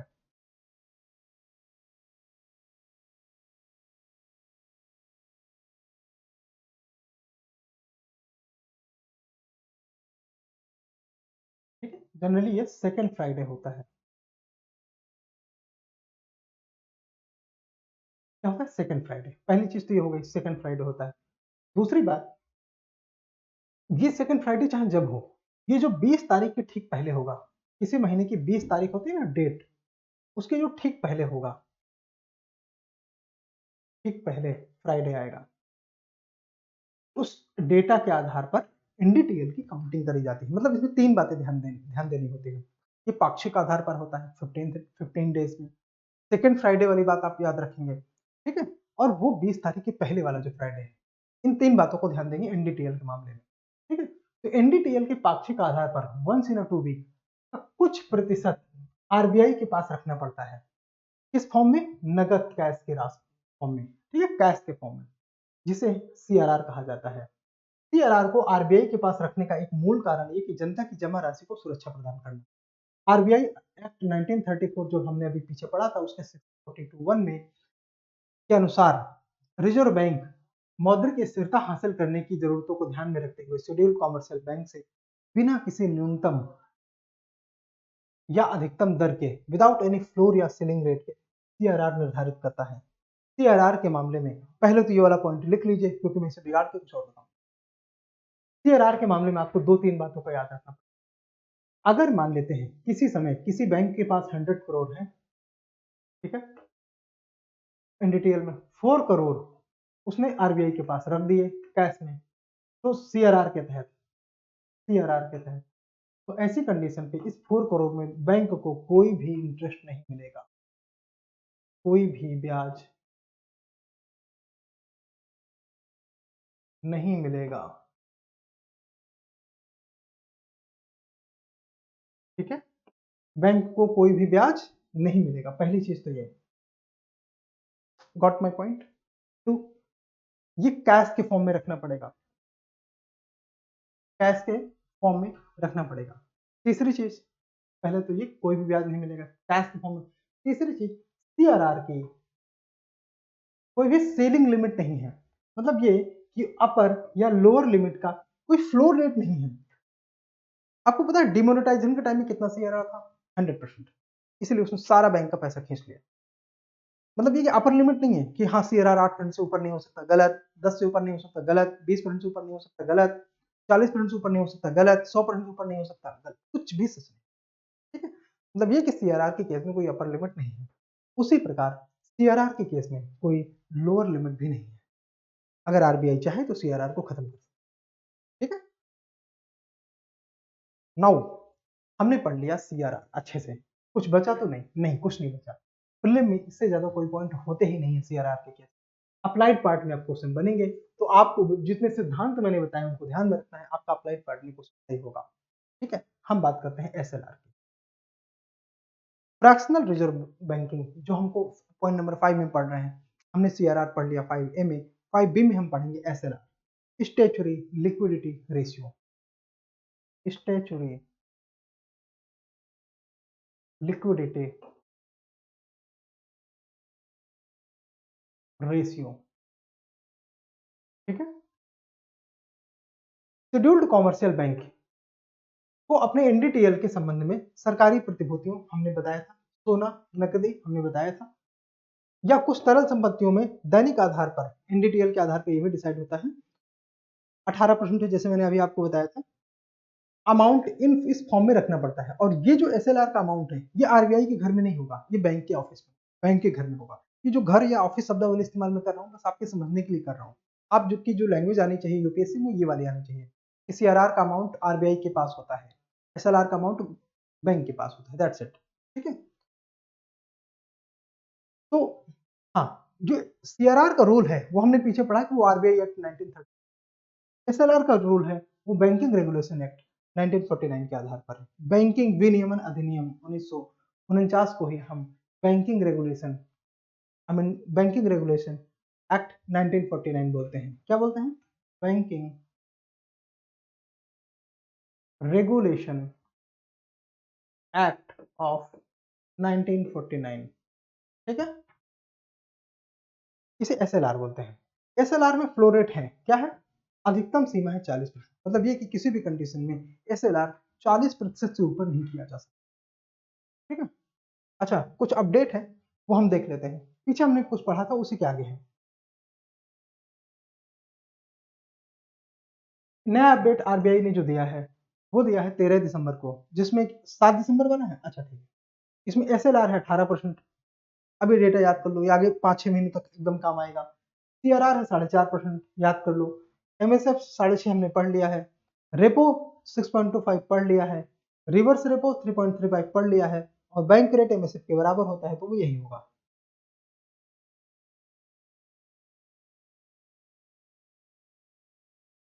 नाउ, जनता की जमा राशि डिपॉजिट बैंकों की देनदारी है। मान लेते हैं हमने पैसा बैंक के पास रखा, तो बैंक उसमें ब्याज सहित मूलधन वापस करने के लिए देनदार है ना, तो वो बैंक को क्या होगी, लाइबिलिटी। धोखा नहीं खाना, एसेट एंड लाइबिलिटी। CRR और SLR की आवश्यकताएं हैं।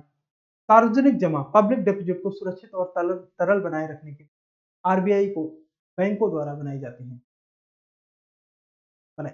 क्रिएशन ऑफ मनी के लिए की जा सकने वाली धनराशि को नियंत्रित करने में सक्षम बनाती है कि CRR SLR के माध्यम से RBI रेगुलेट कर लेती है कि कितना पैसा मार्केट में सर्कुलेट हो सकता है, उतना ज्यादा मनी मल्टीप्लायर इफेक्ट होगा, जिसे हमने मनी मल्टीप्लायर वाले चैप्टर में देखा था। सभी वाणिज्यिक कॉमर्शियल और कोऑपरेटिव बैंकों को, यानी कि अनुसूचित, शेड्यूल्ड या नॉन शेड्यूल्ड बैंकों को CRR और SLR मेंटेन रखना जरूरी होता है। पहली बात। दूसरी बात ये, कोऑपरेटिव बैंक के लिए SLR का अमाउंट जनरली डिफरेंट होता है। जैसे आजकल शायद 15% होगा, एक बार आप चेक कर लेना। SLR का जो अमाउंट है वो कोऑपरेटिव बैंकों के लिए थोड़ा सा ऊपर नीचे होता है, not exactly equal to the scheduled commercial bank. Okay. अनुसूचित बैंकों के लिए CRR का रख रखाव, ध्यान दीजिए, शेड्यूल्ड कॉमर्शियल बैंक SCBs के लिए CRR का रख रखाव होता है RBI एक्ट 1934।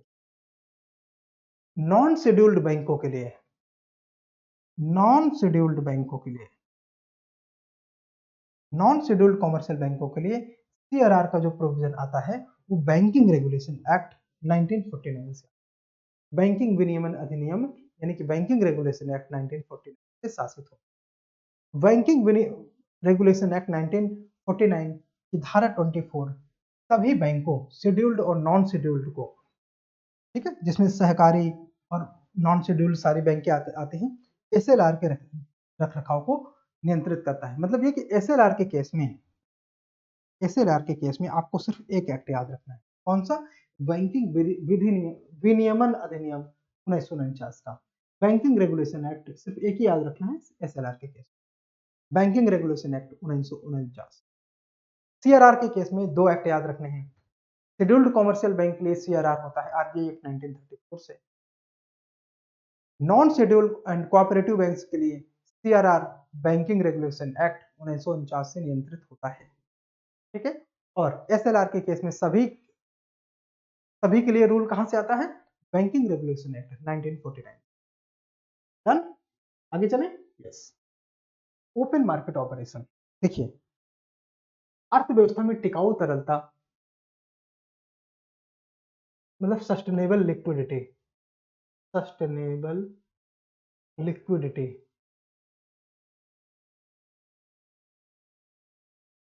की इंजेक्शन और अवशोषण के लिए बैंकों, वित्तीय संस्थानों को ओपन मार्केट ऑपरेशन, खुले बाजार में, सेकेंड द्वितीयक बॉन्ड, ऋण बाजार में RBI और सरकारी प्रतिभूतियों को बिक्री या खरीद को खुला बाजार संचालन कहा जाता है। मतलब ये कि RBI सरकारी प्रतिभूतियों को खरीदने के लिए मार्केट में जाती है, बैंकों से खरीदती है, तो बैंकों के पास पैसा घट जाएगा ना या बढ़ जाएगा, इसको इस तरह समझ लेते हैं।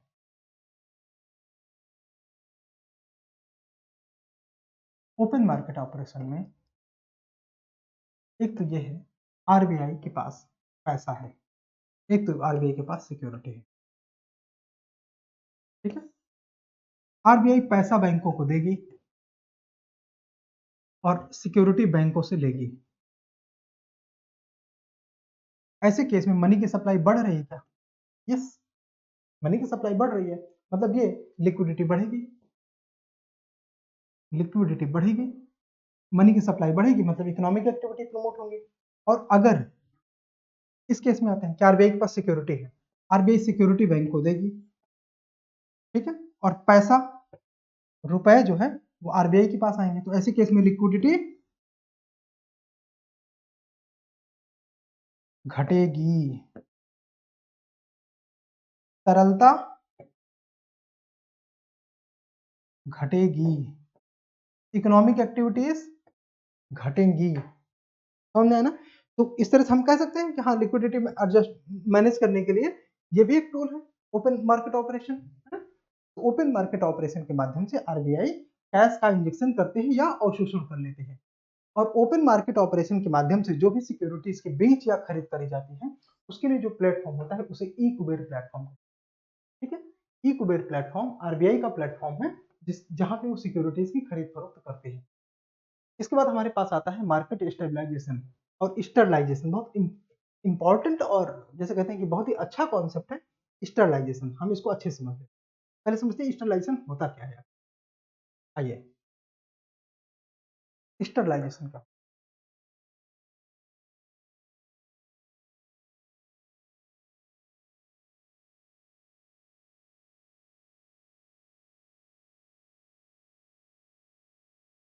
स्टरलाइजेशन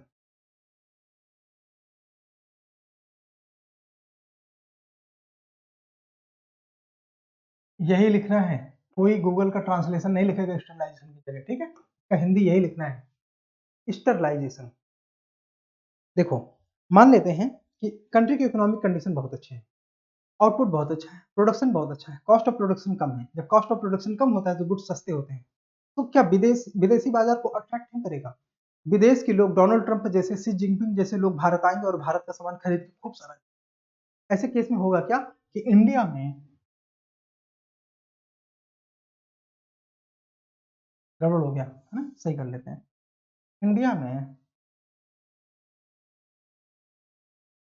इंडिया में जो डॉलर का फ्लो है वो बढ़ेगा।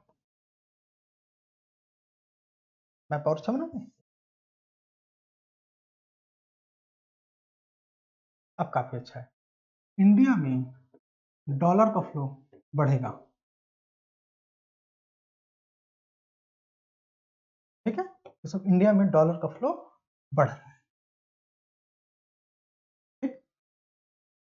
ऐसी कंडीशन में आपकी जो मनी की वैल्यू है, यानी किसकी, रुपए की वैल्यू, वो इंप्रूव होगी क्योंकि डॉलर की सप्लाई आपकी कंट्री में बढ़ रही है।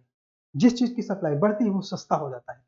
ये लॉजिक हमने पीछे की क्लास में समझ लिया है। क्यों?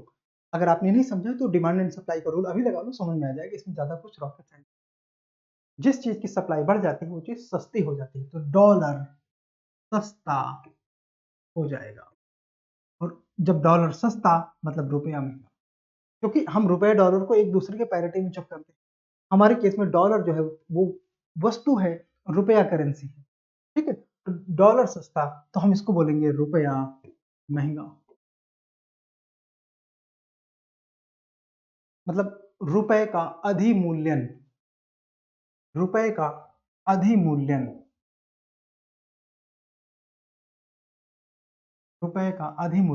और डॉलर का अवमूल्यन,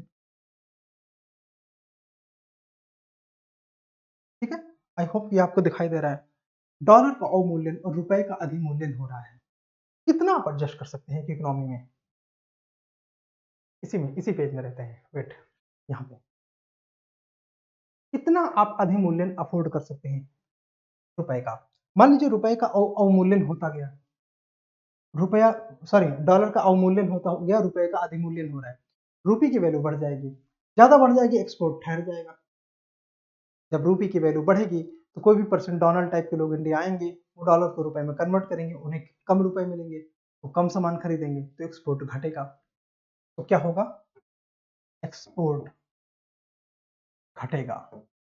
और अगर आरबीआई सही वक्त पे आकर चीजों को संभाल न ले तो एक्सपोर्ट इतना घट सकता है कि जो बाहर से डॉलर आ रहा था रुक जाए, सारी हेकड़े निकल जाएगी। तो ऐसी कंडीशन पे हमको जरूरी है कि आरबीआई आके इंटरवीन करे और जो डॉलर की सप्लाई इंडिया में हो रही है वो मेंटेन रहे। तो उसे संतुलित बनाए रखने के लिए आरबीआई के लिए ये जरूरी होगा कि रुपए का जो अधिमूल्यन है तेजी से हो रहा है और डॉलर का अवमूल्यन है उसे संतुलित किया जाए। तो इसके लिए तरीका क्या है? एक तरीका तो ये है कि मार्केट में रुपए की सप्लाई बढ़ा दो, डॉलर की सप्लाई के अगेंस्ट में आप रुपए की सप्लाई बढ़ा दो, लेकिन इससे तो इन्फ्लेशन हो जाएगा, एक्सपोर्ट घटेगा, इन्फ्लेशन बढ़ सकता है। अगर रुपी सप्लाई बढ़ा दी जाए, रुपी की सप्लाई बढ़ा दी जाए, है ना, सप्लाई बढ़ा दी जाए, तो इन्फ्लेशन, मुद्रास्फीति, ये बढ़ेगा।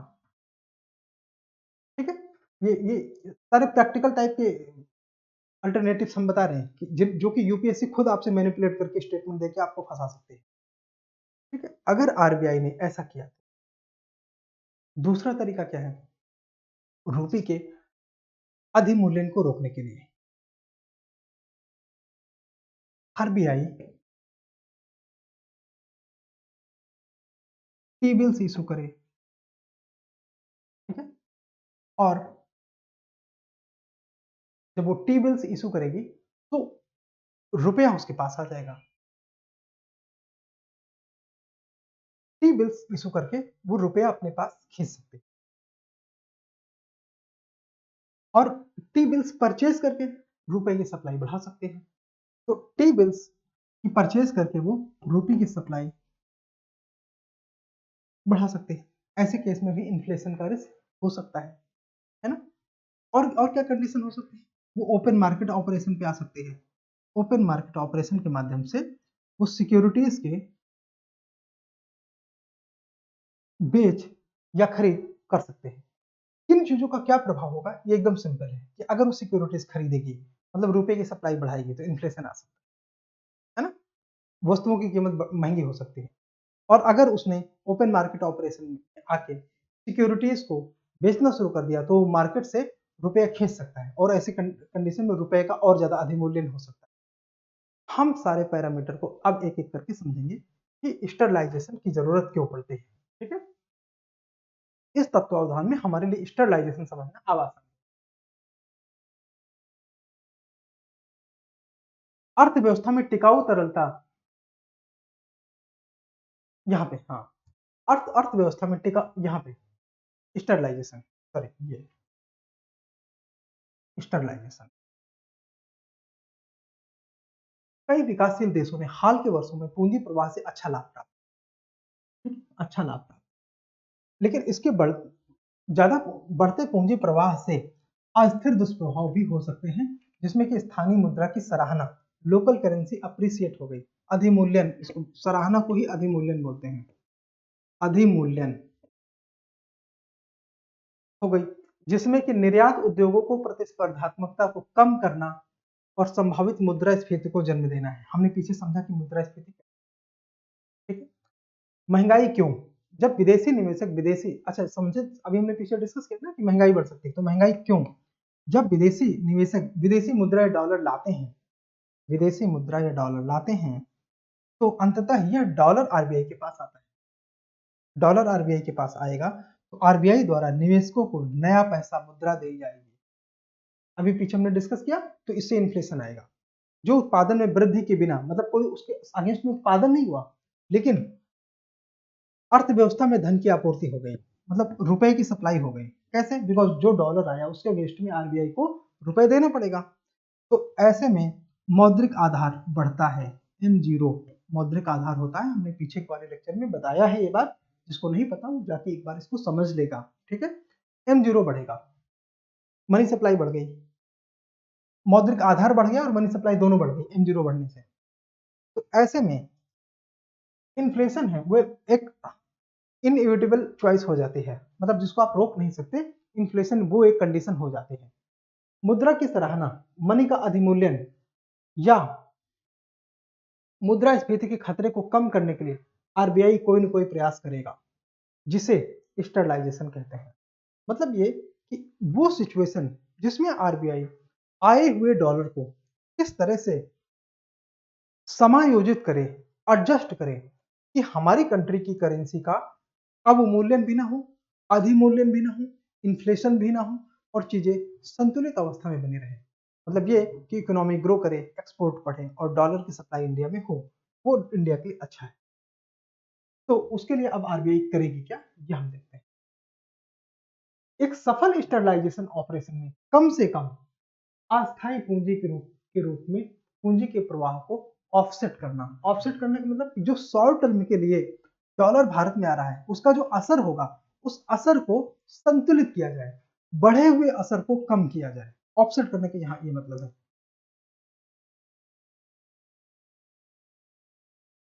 बात समझ आती है कि किसी पर्टिकुलर टाइम में डॉलर की जो सप्लाई बढ़ी है इंडिया में, उस सप्लाई को उस दौरान किस तरह रेगुलेट किया जाए कि जो शॉर्ट टर्म में एक डॉलर की सप्लाई बढ़ गई है जिसकी वजह से रुपए का अधिमूल्यन ज्यादा हो सकता है, ऐसी कंडीशन पे उस बढ़े हुए इंपैक्ट को, केवल उस ड्यूरेशन में बढ़े हुए इंपैक्ट को रोकना, कम करना स्टरलाइजेशन कहलाता है। ठीक है। और इस समय जो मौद्रिक आधार या धन आपूर्ति की घरेलू घटक को कम किया जाए, जो M0 बढ़ने की संभावना है, M0 होता है ना मॉनेटरी बेस, M0 की जो बढ़ने की संभावना है उसे कैसे प्रिवेंट किया जाए, ये प्रक्रिया स्टरलाइजेशन है। आप में से जिसने समझा स्टरलाइजेशन ठीक, जिसने नहीं समझा कमेंट करो, मैं दोबारा एक्सप्लेन। ठीक है। सिद्धांत के रूप में यह विदेशों में निजी निवेश को प्रोत्साहित करता है। एक तरीका तो यह है कि हमारे देश में डॉलर आ रहा है तो हमारे देश के लोगों को बोलो कि रुपए से डॉलर खरीदें और डॉलर को विदेश में जाकर निवेश करते हैं। कितना अच्छा आइडिया है। अगर ऐसा हो सके तो देखते हैं। सिद्धांत के रूप में विदेशों में निजी निवेश को प्रोत्साहित करके विदेशियों को स्थानीय बाजार से उधार लेने की अनुमति देकर प्राप्त किया जा सकता है स्टरलाइजेशन। मतलब ये कि विदेशियों को परमिट कर दो कि आप स्थानीय बाजार से उधार लो और स्थानीय लोगों को बोलो कि जाओ विदेश में निवेश करो, जाके इन्वेस्टमेंट करो, स्टरलाइजेशन हो जाएगा। लेकिन स्टरलाइजेशन का यह रूप खुले बाजार के उपयोग, ओपन मार्केट ऑपरेशन के उपयोग के माध्यम से रहा है। आरबीआई को यही एक अच्छा जरिया लगता था कि ओपन मार्केट ऑपरेशन के माध्यम से स्टरलाइजेशन को लागू किया जाए, जो कि मौद्रिक आधार या मुद्रा आपूर्ति के घरेलू घटक को कम करने के लिए आरबीआई द्वारा ट्रेजरी बिल या अन्य प्रतिभूतियों को बेचना है। मतलब कि आरबीआई ट्रेजरी बिल को बेचकर या खरीदकर स्टरलाइजेशन का मैकेनिज्म अपनाती थी। ठीक है। अब वो बेचेगी या खरीदेगी, ये हमने पीछे डिस्कस किया।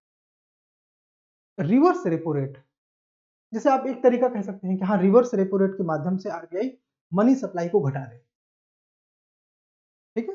रिवर्स रेपो रेट के तो देखते हैं उसमें रुपए का अधिमूल्यन या अवमूल्यन कैसे होगा। अब ये कैसे, इस स्टेप को समझने के लिए ओएमओ और रिवर्स रेपो रेट वाले मैकेनिज्म को समझने के लिए एक स्टेप हम फिर से पीछे आ जाते हैं। ठीक है। कि ये ओएमओ या रिवर्स रेपो रेट किया क्यों जा रहा है स्टरलाइजेशन में। पहला स्टेप हमने बताया, step one. Step one, dollar की सप्लाई इंडिया में आई। स्टेप टू, डॉलर की सप्लाई इंडिया में आई। स्टेप टू, इस सब डॉलर की सप्लाई के अगेंस्ट में आरबीआई को मनी यानी कि रुपया प्रिंट करना पड़ा।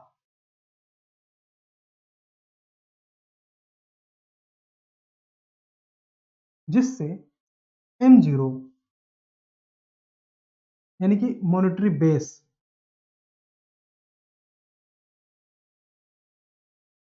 आया, बढ़ा।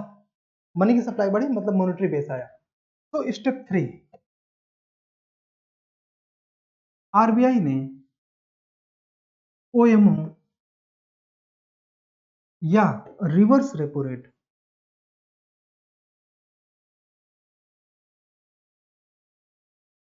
के माध्यम से इस बढ़ी हुई सप्लाई को अवशोषित कर लिया।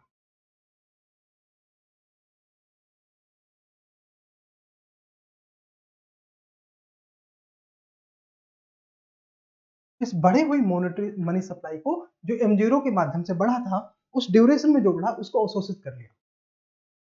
और आरबीआई ने ये ओएमओ, अब ओएमओ में क्या क्या आता है, टी बिल और गवर्नमेंट की जो अप्रूव्ड सिक्योरिटीज होती है उनको बेचा और मार्केट से लिक्विडिटी को ऑब्जर्व कर लिया। तो स्टेबिलिटी मेंटेन रही। क्या दिक्कत है? All is well? नहीं, नॉट ऑल इज वेल। इसमें कुछ प्रॉब्लम है और वो प्रॉब्लम क्या है वो और आगे देखते हैं। प्रॉब्लम क्या आ रही थी कि जब, अब प्रॉब्लम्स देखते हैं इसमें क्या है। इसमें कुछ समस्या है। और वो समस्या क्या है कि जब रिवर्स रेपो रेट के माध्यम से आरबीआई ने पैसे को अब्जॉर्ब किया, तो रिवर्स रेपो रेट के अगेंस्ट में सर्टेन इंटरेस्ट, जैसे आज की डेट में 3.35% है, आरबीआई ने ये 3.35% इंटरेस्ट बैंकों को देना पड़ेगा, बैंकों को देना पड़ेगा। तो हम ये बोल सकते हैं क्या, इस मैकेनिज्म में वो जो इंटरेस्ट है वो तो आपको बाद में भी देना पड़ेगा, जब एक बार डॉलर की सप्लाई रुक जाएगी तो भी।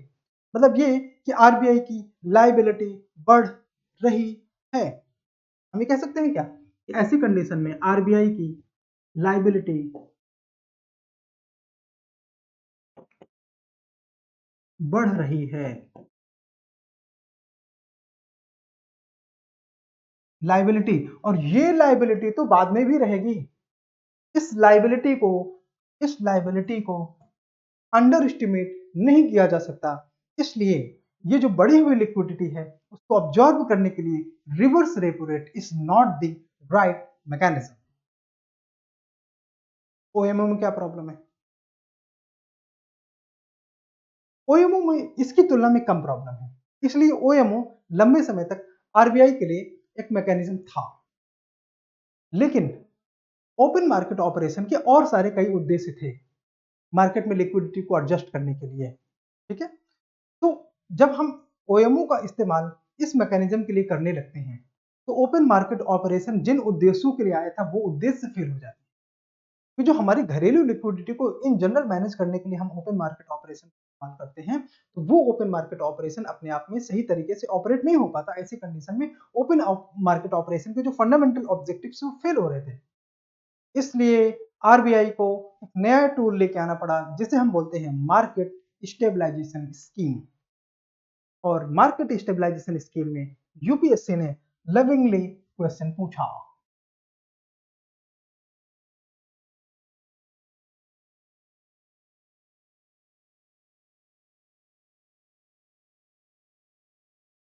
आ गया, हाँ, ये मार्केट स्टेबलाइजेशन स्कीम, ठीक है, बाजार स्थिरीकरण योजना लेके आए। और इसका बैकग्राउंड हमने समझ लिया कि क्यों इसकी जरूरत पड़ी, है ना। यहां पे हमने देखा कि रेपो रेट में आपस में आखिरकार क्या रिवर्स रेपो रेट में क्या दिक्कत थी, ओएमओ में क्या दिक्कत थी, ये हमने दोनों देख लिया, जिसकी वजह से हमें एमएसएस लेके आना पड़ा, मार्केट स्टेबलाइजेशन स्कीम हमें लेके आना पड़ा। ठीक है, तो हम अब एमएसएस तक आएंगे, यहां से पढ़ना शुरू करते हैं, देखते हैं। इसके अलावा रिवर्स रेपो रेट में स्टेबलाइजेशन की लागत शामिल है, वही 3.35%, ठीक है, वो लागत है जो कि आरबीआई के लाभ को प्रभावित करती है। स्टेबलाइजेशन के उपकरण के रूप में एलएएफ का उपयोग मार्जिन पर संचालित दिन पर दिन तरलता समायोजन के उपकरण के रूप में इसकी उपयोगिता को कम कर रहा था। ये मैंने आपको डिटेल में डिस्कस किया अभी थोड़ी देर पहले, कुछ भी नया नहीं है। ठीक है, इस संदर्भ में आरबीआई ने 2004 में एमएसएस मार्केट स्टेबलाइजेशन स्कीम 2004 में इंट्रोड्यूस करी। ठीक है, अब हम पढ़ेंगे एमएसएस से क्या लाभ है। Yes, market stabilisation scheme MSS stabilisation का एक market stabilisation scheme MSS stabilisation के एक साधन के रूप में जिसने आरबीआई को तरलता अवशोषण के उद्देश्य से ट्रेजरी बिल के माध्यम से की मध्यम अवधि ट्रेजरी बिल और मध्यम अवधि की डेटेड सिक्योरिटीज दिनांकित प्रतिभूतियां जारी करने का अधिकार दिया। मार्केट स्टेबलाइजेशन स्कीम की मदद से आरबीआई ने ट्रेजरी बिल और डेटेड सिक्योरिटीज को इशू किया। उससे हुआ क्या कि जो बढ़ा हुआ पूंजी प्रवाह था, जो अधिशेष तरलता थी, अधिशेष तरलता का मतलब जो उस शॉर्ट पीरियड में अचानक तरलता आ गई थी जस्ट बिकॉज को डॉलर के अगेंस्ट में M0 बढ़ाना पड़ रहा था, तो उसको अवशोषित करने के लिए 2004 में यह मौद्रिक प्रबंधन का एक साधन पेश किया गया था। यह ट्रेजरी बिल और डेटेड सिक्योरिटीज की नीलामी की आय, जैसे बड़ी हुई लिक्विडिटी है उसको एडजस्ट करने के लिए टी बिल्स और डेटेड सिक्योरिटीज इशू करी गई, उनकी नीलामी हुई, उसमें जो आय थी उसको एक अलग पहचान योग्य एमएसएस कैश अकाउंट रखती है। Market stabilisation scheme cash account ये बनता है। ठीक है। मार्केट स्टेबलाइजेशन बॉन्ड खरीदने वाले संस्थानों को ब्याज भुगतान प्राप्त होता है।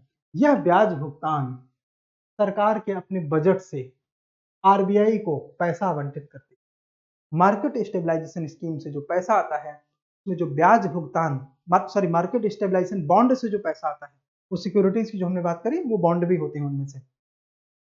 जो पैसा आता है उस पैसे में जो इंटरेस्ट पे करना पड़ता है वो इंटरेस्ट कौन पे करता है?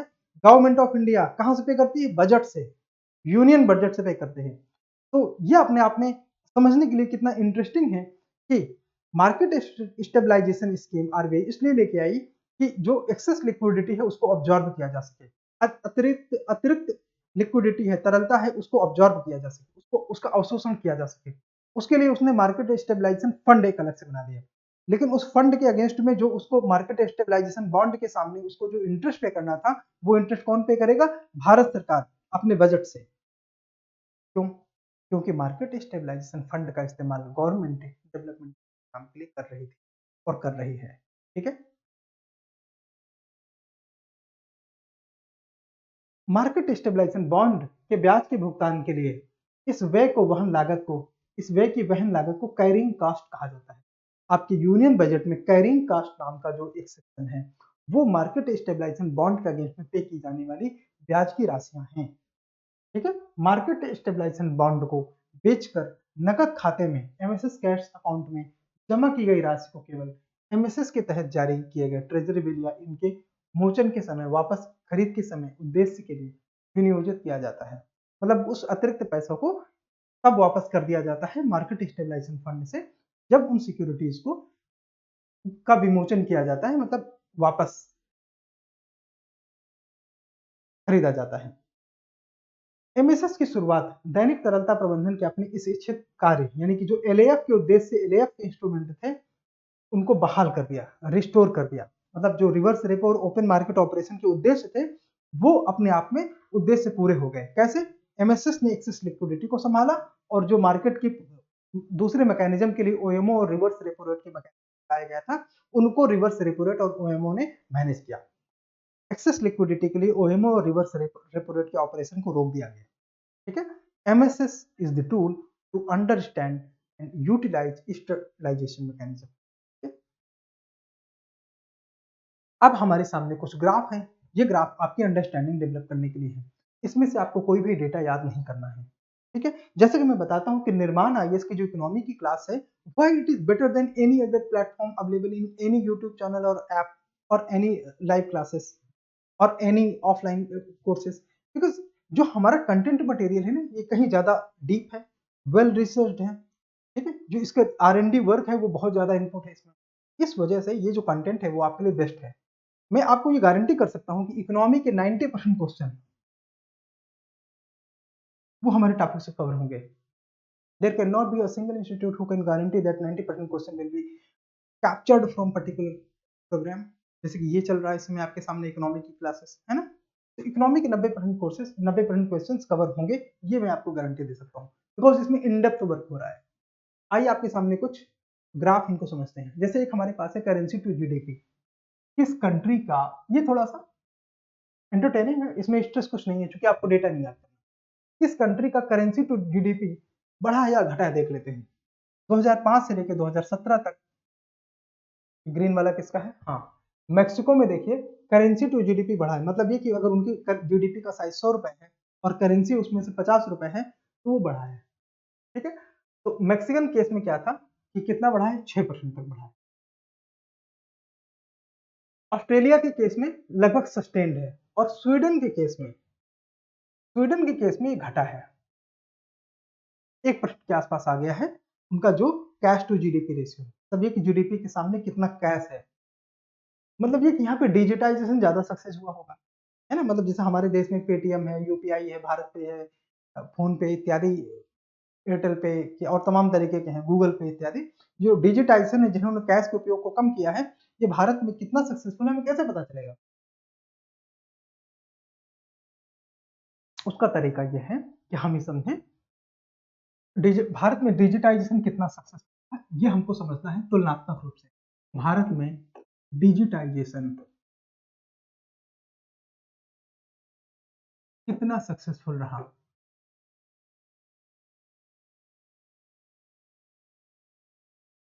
दूसरे देशों की तुलना में, ठीक है, इसको हम यहाँ पे समझने की कोशिश करते हैं। 2005 से 2017 के बीच में जापान में देखिए कैश का यूज बढ़ा है, कितना 18% तक पहुंच गया। यूरो एरिया में भी बढ़ा है, कितना, ये करीब 12% तक पहुंच गया है ना। लेकिन लेकिन अच्छा, ये हमने समझ लिया, हम भारत का केस अलग से डिस्कस। इसमें हाई डिनोमिनेशन के नोटों की क्या इंपॉर्टेंस, अभी आपने पढ़ा ना कि न्यूज़पेपर में आया था, संसद में सुशील मोदी जो कि पार्टी पक्ष के नेता हैं, उन्होंने बोला 2000 का नोट जो है होर्डिंग के लिए किया जा रहा है, प्रयोग किया जा रहा है, मतलब ये कि जो कैश को होल्ड करने के लिए उसमें 2000 के नोटों का चलन बढ़ रहा है, ठीक है। तो उस केस में हाई डिनोमिनेशन नोट की चर्चा करना जरूरी है, क्योंकि इसमें जो है तुलनात्मक रूप से क्वेश्चन पूछा जा सकता है कि विदेशों में हाई डिनोमिनेशन नोट का इस्तेमाल ज्यादा होता है या कम। सीजनली एडजस्टेड है। हाई डिनोमिनेशन नोट की क्या स्थिति है? हाँ, ऑस्ट्रेलियन डॉलर जिसका हाई डिनोमिनेशन नोट है 100 रुपए, $100 का। कैनेडियन डॉलर भी 100 का है। ग्रेट ब्रिटेन पाउंड 50 का, ठीक है। तो इनकी क्या स्थिति है? जो ये करीब करीब उसका, अगर किसी समय 100 थे तो ये 250 हो गया। अगर कैनेडियन की स्थिति है कि ये भी अगर 100 था तो ये भी 250 हो गया। ग्रेट ब्रिटेन पाउंड अगर ये 100 था तो ये 250 से भी ऊपर चला गया। मतलब ये कि हाई डिनोमिनेशन करेंसीज इन कंट्रीज में ज्यादा उपयोग में आई हैं, ज्यादा प्रयोग इनका हुआ है। और आगे ऑस्ट्रेलियन डॉलर छोड़ दो, उसको इतना इंपॉर्टेंट नहीं है। Growth in high denomination bank note in circulation, वो ये दिखाता है। ग्रेट ब्रिटेन पाउंड का देखिए, किसी टाइम में मान लीजिए ये 5% से चला था तो ये 15% का क्रॉस कर गया है, ठीक है। 2017 में तो ये 20% को भी क्रॉस कर गया high denomination currency in great Britain pound. Australian currency की बात करें तो ये भी 10% के करीब करीब पहुंच गया है ना, 5% से शुरू होके, और किसी समय ग्रेट ब्रिटेन ऑस्ट्रेलियन डॉलर ये यहाँ तक था 2009 के आसपास, करीब 13-14% था। तो हमने ये देखा कि अब आपको परसेंटेज नहीं याद करने, नंबर्स भी नहीं याद करना, बस ये याद रखना है कि हाई डिनोमिनेशन का नोट्स ज्यादातर देशों में बढ़े हैं। भारत, हमारे भारत में करेंसी टू जीडीपी रेशियो क्या है? करीब 12% था 2011-12 में, ठीक है। 2016-17 में जब डिमोनेटाइजेशन का टाइम था, एवरेज करेंसी सर्कुलेशन घट के 8.7% का आ गया, और 2021-22 में करीब 13% है। कैन से कि हम स्टेप ज्यादा ऊपर नहीं, 12%, 13.7%, 14 भी कह देते हैं, तो भी ज्यादा नहीं बढ़ा हमारे यहाँ करेंसी इन सर्कुलेशन। क्यों? इसका मतलब ये कंक्लूजन है कि डिजिटाइजेशन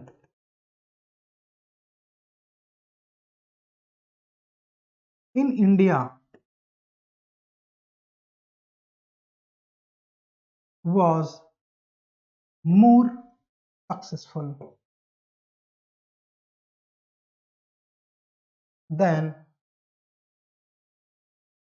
any major economy।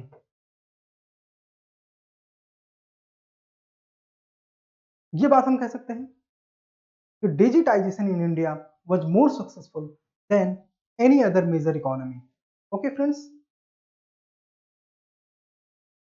मुख्य परीक्षा के लिए एक प्रश्न है, क्या आप इस मत से सहमत हैं कि स्थिर जीडीपी वृद्धि और कम मुद्रास्फीति ने भारतीय अर्थव्यवस्था को अच्छी स्थिति में ला दिया है?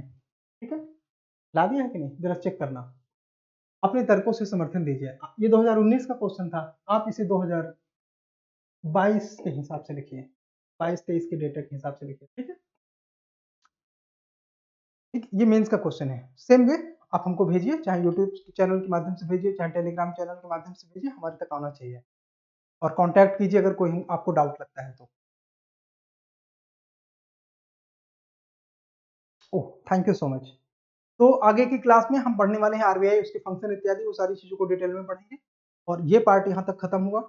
और अपनी पढ़ाई को मजबूत रखिए, हेल्थ इत्यादि को सही रखिए। Have a nice time, have a great day. अपना आंसर भेजिए। Thank you, take care.